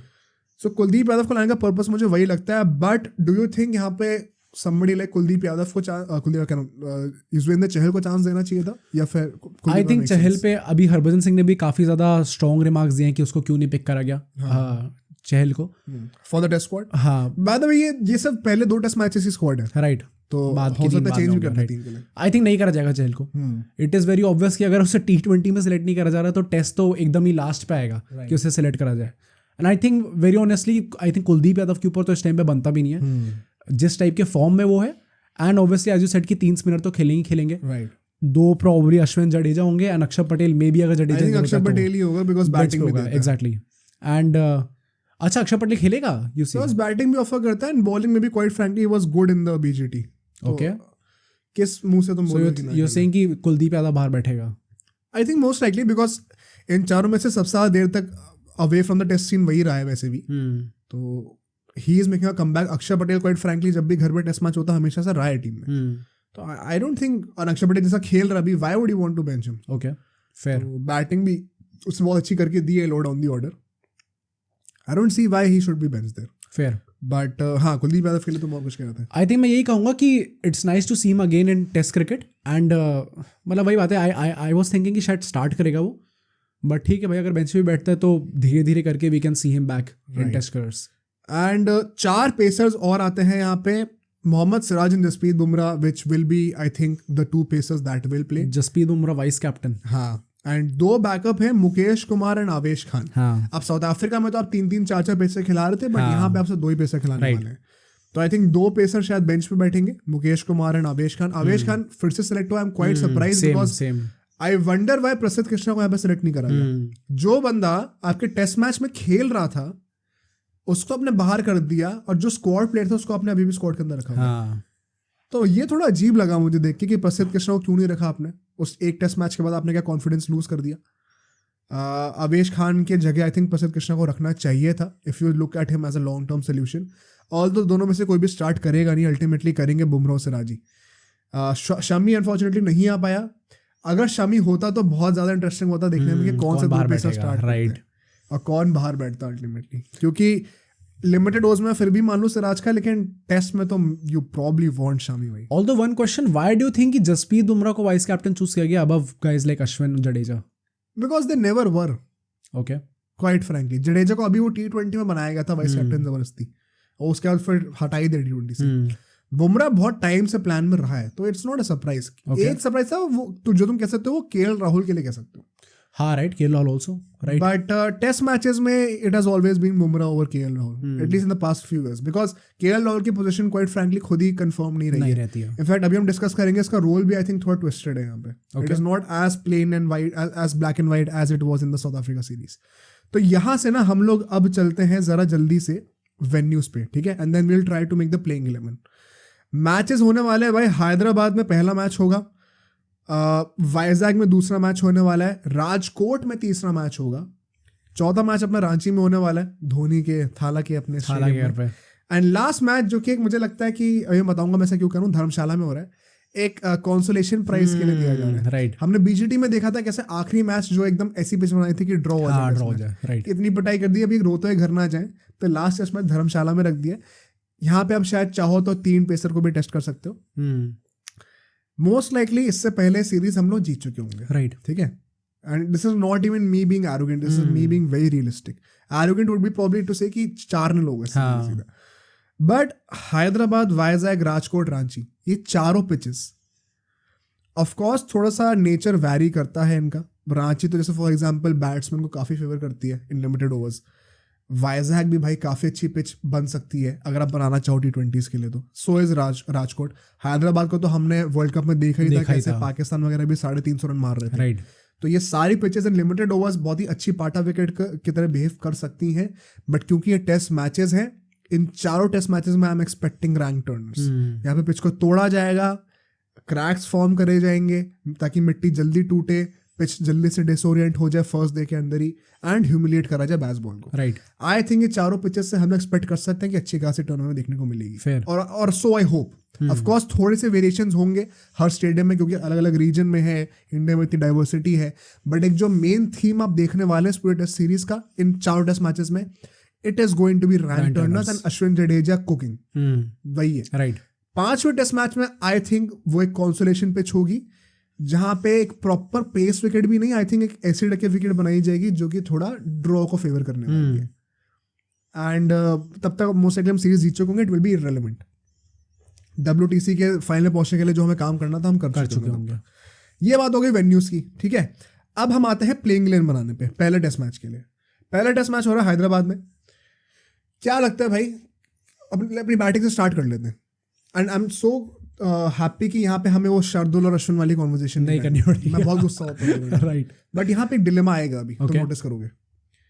Opening कौन करने वाले हैं? Let's start. Rohit Jaiswal will be opening. Shubman Gill one down. Shubman Gill को ओपनिंग नहीं करानी है हमें. हाँ. Are you sure? I think उसी के साथ जा रहे हैं. प्लान वही है. वन डाउन पे मतलब हम लोग शुभमन गिल देखेंगे कराने वाले. राइट. मैं ये क्यों करूँ तुम समझोगे. ओके. 2 डाउन पे विराट कोहली होने वाला है, नो विनर है. तो ये 4 बैट्समैन हमारे सेम है जो कि साउथ अफ्रीका में थे. राइट. नंबर 5 पे कौन आ रहा है? अय्यर. कैसे? उसी जगह पे करा रहे हैं उसे इसलिए. तो क्या हमारा विकेट कीपर केएल राहुल होने वाला है? हाँ. आई don't think so. You don't think KL Rahul wicket keeper होगा? क्यों भाई? स्पिनर्स के अगेंस्ट इंडिया में विकेट कीपिंग करना और पेसर्स अगेंस्ट विकेट कीपिंग करने में बहुत फर्क होता है. ओके. मैं तुम्हें कितनी बार बताया जैसे पहले कि हाउ T20s और लिमिटेड ओवर्स बेसिकली में ऐसे प्लेयर्स हमें चाहिए जो कि थोड़ा थोड़ा सब कुछ कर सकते हैं विद वन एक्सपर्टीज. बाकी चीजों में भी थोड़ा थोड़ा कर सकते हैं, विच इज ऑलराउंडर्स का इतना बोला वाला भी.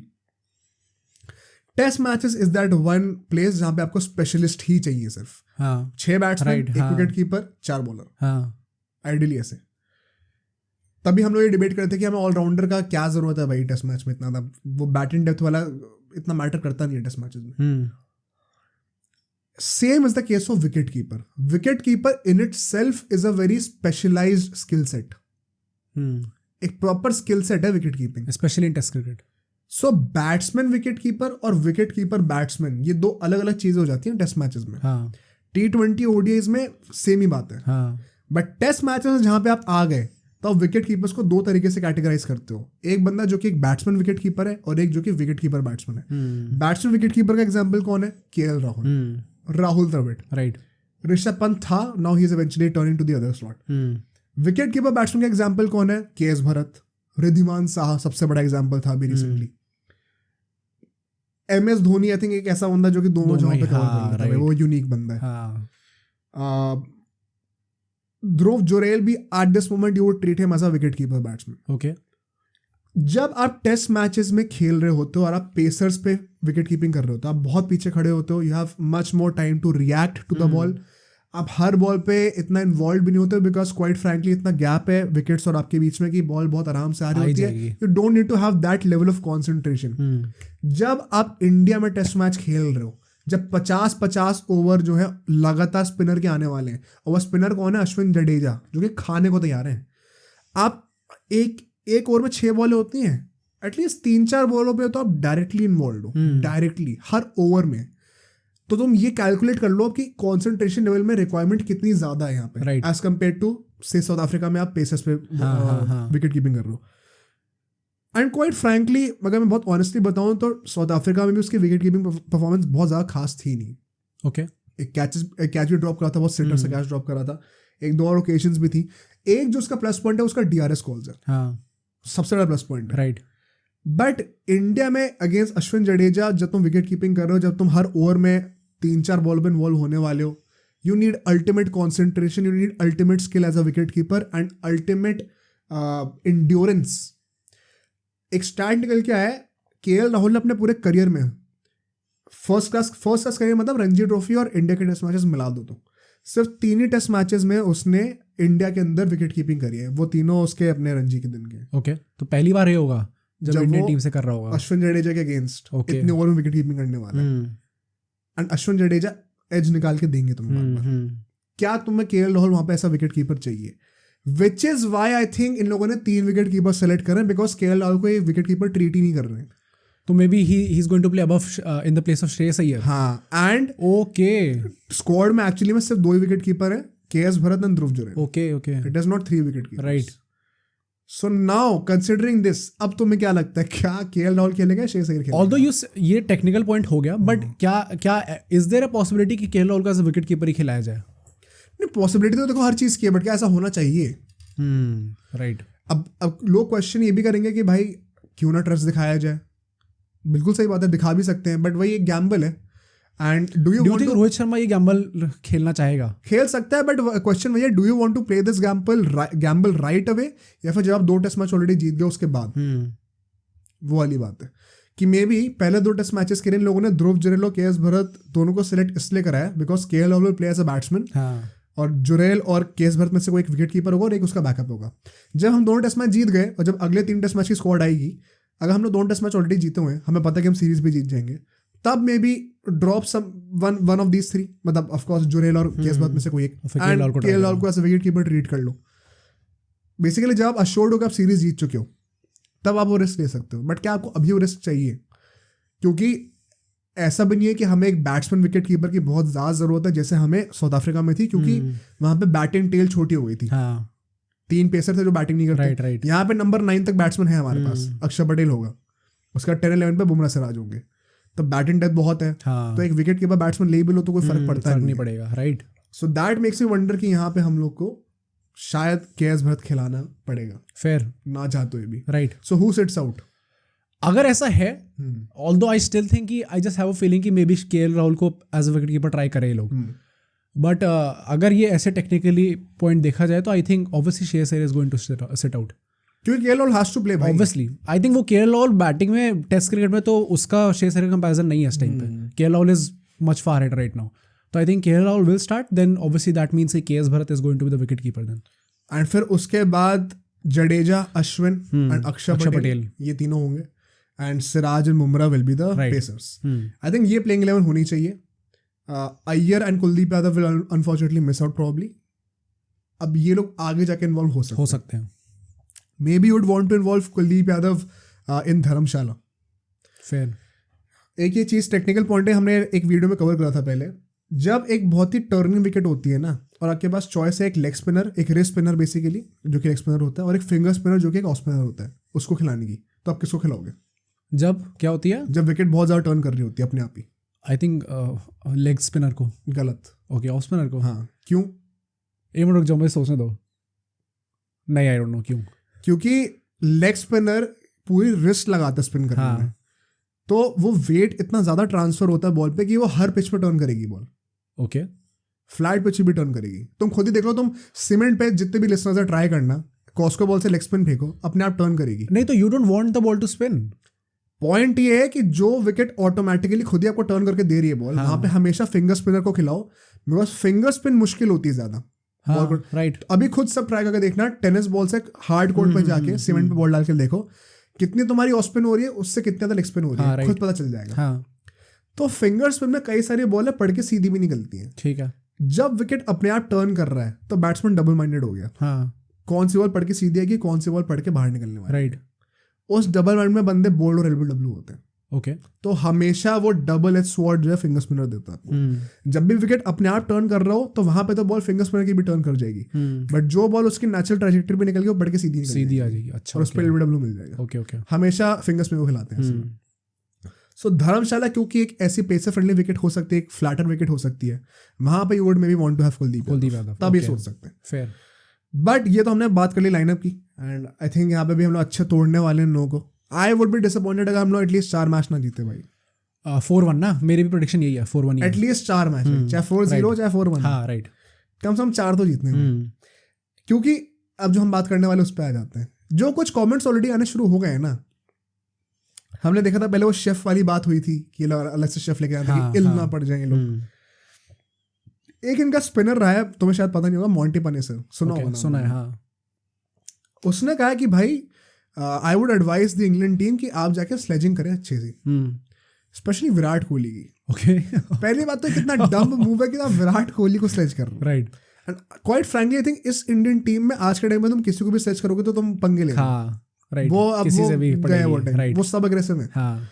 तो वो कह रहे हैं, मॉन्टी मैनेजर कह रहा है कि ऐसे लोगों को ऐसा टॉन्ट कर रहा है बेसिकली, कि कोहली एंड टीम को जाके बोलो, कोहली को उसका नाम लिया एंड अदर प्लेयर्स आल्सो, कि भाई तुम तो चोकर्स हो, तुम तो फाइनल हार जाते हो, तुम तो 10 साल से ट्रॉफी नहीं जीते हो। एंड बेन स्टोक्स को कहना चाहिए कि मैं तो वर्ल्ड कप जीता हूँ, तुम नहीं जीते। पहली बात तो भाई तू सो रहा था 2011 में जब बेन स्टोक्स ने डेब्यू भी नहीं किया था ना, तब कोहली ऑलरेडी वर्ल्ड चैंपियन था, तब अश्विन ऑलरेडी वर्ल्ड चैंपियन था। तो पता नहीं तुम कहाँ से बातें लेके आ रहे हो। राइट, दूसरी बात, ये एक वर्ल्ड कप क्या जीत गए, इतना घमंड कहाँ से आ गया भाई इनमें। ये टिपिकल इंग्लिश बिहेवियर है। हाँ, टिपिकल इंग्लिश बिहेवियर। तुम WTC फाइनल्स तुम्हारे घर में हो ना 2 साल से, तुम कहाँ हो? तुम कितने ट्रॉफी जीते हो, कितने वर्ल्ड कप जीते हो आज तक? राइट, तुमसे ज्यादा वर्ल्ड कप हम जीते हैं। किस बात का घमंड है भाई? I think it was a very dumb move too, पहली बात तो सिंगल आउट करने ऐसे, एंड कोहली को एंड इटसेल्फ ये ऐसे कमेंट्स बोलना। कि आप इंडियन टीम को आप ऐसे कमेंट्स, एक सर्टेन लेवल ऑफ रिस्पेक्ट होती है। दैट इज व्हाई वी सी कि कोई इंडियन प्लेयर ऐसे कभी कुछ नहीं बोलता। क्वाइट फ्रैंकली इंग्लैंड टीम हमारे आसपास भी नहीं है, अभी पिट के आए वर्ल्ड कप में, पिट के आए। प्लस मैं इन जनरल भी कह रहा हूँ कि you won't ever see an Indian player जो कि ऐसी चीजें बोलेगा, कुछ भी बोलेगा। This is not even the ex Indian players, सब प्रॉपर रिस्पेक्ट देते हैं हर चीज को। तो बहुत ही डम मूव है, मतलब भाई आई वुड लव इट अगर ऐसा करेंगे लोग, क्योंकि फिर कोहली एकदम वो मोड में ही आएगा। तुम्हें वो याद है 2016 में सीरीज हुई थी जब कोहली ने उसमें डबल 100 मारी थी उस वाइस किसमें अश्विन को मैन ऑफ द सीरीज मिला था। ओके, इंडिया वर्सेस इंग्लैंड की हुई थी, तब विराट कोहली का वो नया कैप्टन वाला टाइम था, तो उस टाइम वो पीक हिट कर रहा था, अश्विन भी पीक हिट कर रहा था। तो उसमें ये अश्विन और कोहली ने बहुत स्लेजिंग करी थी इनकी। अश्विन ने एंडरसन की मतलब पर्टिकुलरली जाके स्लेजिंग करी थी एंड कोहली ने बहुत स्लेजिंग करी थी।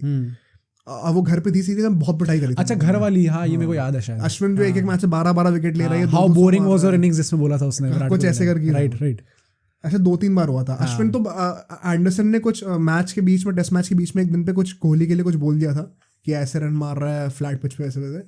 तो अश्विन उसको अगले दिन बॉलिंग करते अगले आगे सुनाया उसे अलग से। तो क्या पंगे ले रहे हो भाई तुम, किससे पंगे ले रहे हो, देख तो लो। अरे वो घर पे खेल रहे हैं भाई। इस इंडियन टीम को तुम, जब वो तुम्हारे घर पे आ रहे हो तब भी तुम 2 बार सोचोगे बोलने से पहले। ऑस्ट्रेलिया में हरा के आ रहे हैं, साउथ अफ्रीका में ड्रॉ करके आ रहे हैं, तुम्हें भी हरा ही दिया था, वो कोविड का ड्रामा करके तुमने टेस्ट मैच डिले कराए। और तो अब इंडिया 12 साल से घर पे अनडिफीटेड है टेस्ट सीरीज में, 12 साल से। तुम तो पता नहीं कि तुम्हारी पिटाई होने वाली है, पूरी दुनिया को पता, तुम्हें दिख नहीं रहा कि तुम प्लेयर्स को खुद पता है, तो पता नहीं तुम्हारा टॉर्चर होने वाला है अभी। तुम क्या सोच रहे हो भाई? एंड केविन पीटरसन ने भी कहा है, ऑल्दो केविन पीटरसन का थोड़ा टेक्निकल पॉइंट भी है, बट वो थोड़ा सा एक, मतलब तुम कह सकते हो कि वो थोड़ा मेंटालिटी दिखा रहा है अपनी वहाँ पे, but you can also take it as a little offensive if you want to. Basically what he said was कि ये मेरा एडवाइस यही है टू द इंग्लिश प्लेयर्स कि अश्विन जडेजा को तो भाई अटैक करके खेलो, पूरा कूद के मारो। I remember if you see, जब मैं खेला था अश्विन के अगेंस्ट टेस्ट सीरीज में, मुझे पहले ही पता चल जाता था कि अश्विन कब कैरम बॉल डालने वाला है। उसको दूसरा कह रहा था, पहली बात तो बात ही गलत बोल रहा है कि कब वो कैरम बॉल डालने वाला है, कब वो ऑस्पिन डालने वाला है। वो एक टेक्निकल पॉइंट बताया था, उसमें मैं जाऊंगा नहीं, कि बेसिकली जिस तरीके से अपने एक्शन में लोड अप करता था बॉल को पहले ही पता चल जाता था, राइट। इसलिए मैं उसको कूद कूद के छक्के मारता था। तो मेरी बैटिंग देख लो जाके तो मैं समझ में आ जाएगा कैसे खेलना अश्विन को, बड़ा आसान है। दूसरी बात कहता है जडेजा कोई शेन वॉर्न या फिर मुरलीधरन थोड़ी है, ओके, बस सीधी वाली बॉल का ध्यान दे दो ताकि एलबीडब्ल्यू ना हो, एज निकल गया तो निकल गया। तो मतलब he made it sound so easy, right. And वो कब की बात है, उसके बाद से अश्विन जडेजा कहाँ पहुंच चुके हैं, वो अपग्रेड नहीं कर रहे अपना स्किल सेट के। आई थिंक थोड़ा मॉकिंग तो है ही, जो भी इनने पता नहीं भाई मॉकिंग है क्या है, क्योंकि आई थिंक ये सबको पता ही है कि इनकी बहुत गंदी पिटाई होने वाली है। इंडिया 19 नवंबर की भड़ास अभी इंग्लैंड पे निकालेगी, राइट। साउथ अफ्रीका में मौका मिला नहीं था क्योंकि बाहर था वो, अभी भड़ास निकली इंग्लैंड के ऊपर, राइट। तब मुझे समझ में नहीं आता क्या फायदा इन कमेंट्स का भाई, बहुत फालतू चीज़ है, क्योंकि क्यों आपको ऐसे कमेंट्स करने अगेन, अभी जो मैं रोनाल्डो के लिए कह रहा था, why do you want to create controversy जब आपको पता है कि things are not going your way right now. तो जब आपको पता है कि मोस्ट लाइकली आप सीरीज हार के आओगे, हार के तो छोड़ा मोस्ट वाइट वॉश होने के चांसेस हैं। अभी रोहित शर्मा ने कमेंट करे कि ये पफ ऑफ डस्ट करते रहते हैं, तो हाँ, और ट्रिगर कर रहे हो कि अभी ऐसे कमेंट कर रहे हैं, अब तो और खुरे था भाई पिच को, right. And obviously then singling out guys like Ashwin and अपना विराट कोहली, तो ये तो these are pillars of Indian cricket. अगर आप इनको ही कर दोगे तो फिर तो पता ही है कि आपको क्या होना है आगे जाके। नॉट जस्ट अपना क्राउड से जितनी गालियां पड़ेंगी फिर इनको टेस्ट क्रिकेट में, वो भी देखने वाली होगी भाई। तो मैं तो बहुत ज्यादा एक्साइटेड हो गया हूँ। ये जो लोग कहते हैं ना कि हाइप नहीं बननी, पूरी हाइप, मैं तो चाहता हूँ करो भाई, हम फुली ऑन योर साइड, करो और स्टेजिंग करो, पिटोगे ना फिर रोना भी, राइट, फिर रोना भी पूरा, और ड्रामे और बहाने ही बनाना। So what do you think, what will be the outcome of the series? I think भाई मैं 4-1 के लिए जा रहा हूँ वैसे तो। Top scorer, top wicket taker, man of the series क्या लगता है? Oh, man of the series maybe Ashwin. I think has to be Ashwin, right, है ना? Very I think most wickets भी शायद वही होगा, most wickets भी शायद अश्विन। पिछली बार भी उसको बीजीटी में मैन ऑफ द सीरीज को मिला, लेकिन जडेजा के साथ शेयर था। हाँ, शेयर था, बट गिवन कि जडेजा का फॉर्म अभी कैसा, you have to fancy Ashwin. I think Ashwin most wickets उसका ही होगा, मैन ऑफ द सीरीज भी कर दिया उसको बैठ के। हाँ एग्जैक्टली, वो और दिमाग लगाएगा अभी से। वो 10 चीजें और सोचा, वो कहेगा भाई मैं टेस्ट मैच में मंकट करके दिखाऊंगा। And top run scorer, difficult to say भाई इस टाइम पे। इंडिया से तो होगा, ये तो पक्का है। क्या विराट कोहली?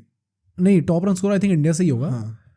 नाउ भाई ये रोहित शर्मा का भी रिकॉर्ड बहुत अच्छा है रिसेंटली, है अच्छा, बट मतलब आई थिंक विराट कोहली हो सकता है, बट बैस बॉल को बैस बॉल इंटेंट में खिला के दिखाते हैं अगर रोहित शर्मा। भाई मे बी केएल राहुल भाई, केएल क्या बता, क्यों मतलब पता नहीं, मुझे I don't think Rohit Sharma होगा, and I just don't have that feeling कि विराट कोहली होगा। क्यों? पता नहीं, कि बस डोंट हैव दैट फीलिंग कि शायद विराट कोहली ना हो। अच्छा, कुछ स्टैटिस्टिक बेस नहीं है ऑब्वियसली, क्योंकि कायदे से अगर आप लोगे तो विराट कोहली के नाम लोगे यहाँ पे। मे बी केएल राहुल भाई, जस्ट बिकॉज मुझे इन दोनों का नहीं लग रहा। And Shubman Gill obviously I don't think that he is going to have a great series ये वाली। ओके। एंड जायसवाल का obviously first time he is going to play against England, तो नॉट रियली मच एक्सपेक्टिंग। तो मे बी केएल राहुल और Virat Kohli, I think इन दोनों का नाम लूंगा मैं। I think top wicket taker man of the series तो अश्विन ही लग रहा है मुझे। हाँ, टॉप स्कोर मुझे लग रहा है कि पर्सनली रोहित शर्मा विराट कोहली में से ही होगा। ओके। एंड पिछले 2 इंग्लैंड वाली सीरीज में टॉप स्कोर रोहित शर्मा रहा है, और उससे पहले 2 में विराट कोहली रहा है। हो भाई। So for you it's between Rohit Sharma and Kohli, and मेरे लिए कोहली और केएल राहुल। ठीक है। If you have to pick one, Virat Kohli. पता नहीं। हाँ भाई, वैसे विराट कोहली कैसे ना बोले भाई, मुझे ऐसी वाइब आ रही कि रोहित शर्मा थोड़ी बैज वाली खुन्नस निकाल। मुझे भी लग रहा है थोड़ा एग्रेसिव खेलेगा, थोड़ी अब 100 भी मार दी ना, थोड़ा प्रेशर है। तो क्योंकि विराट कोहली तो पता डिपेंडेबल है। रोहित शर्मा का ये जब बुद्धि घूमेगी तो ऐसी घूमेगी कि तोड़ी देगा। राइट। तो वो अगर वो भूत चढ़ गया तो फिर there is no coming back. मैं विराट कोहली के लिए भी इसलिए कह रहा हूँ क्योंकि बहुत सेफ ऑप्शन है विराट कोहली। हाँ वही, बहुत डिपेंडेबल है, पता है कि मारेगा। रोहित शर्मा का ये है कि अगर दिमाग खराब हुआ है इस वक्त, या तो टॉप स्कोर ही होगा या फिर नहीं होगा। तो बट भाई अगर हुआ तो बहुत मजा आएगा। Right. But anyway I think India is going to dominate this one, and मजा आएगा भाई। टॉर्चर देखने के लिए कवर करते रहेंगे। Hope you all like this podcast, कुछ नया जानने को मिला होगा। अगर ऐसा हुआ है तो please like the video, subscribe to the channel. We release new podcast every Monday, Wednesday and Friday at 9 PM sharp. And जो आपको अगला वीडियो देखनी चाहिए हमारे चैनल से, वो आपको मोहन दिखाएगा। वो आपको यहाँ दिख रही होगी, यहाँ पे, तो आप इसको भी देखिएगा और ज़रूर बताइएगा कि आपको वीडियो कैसी लगी।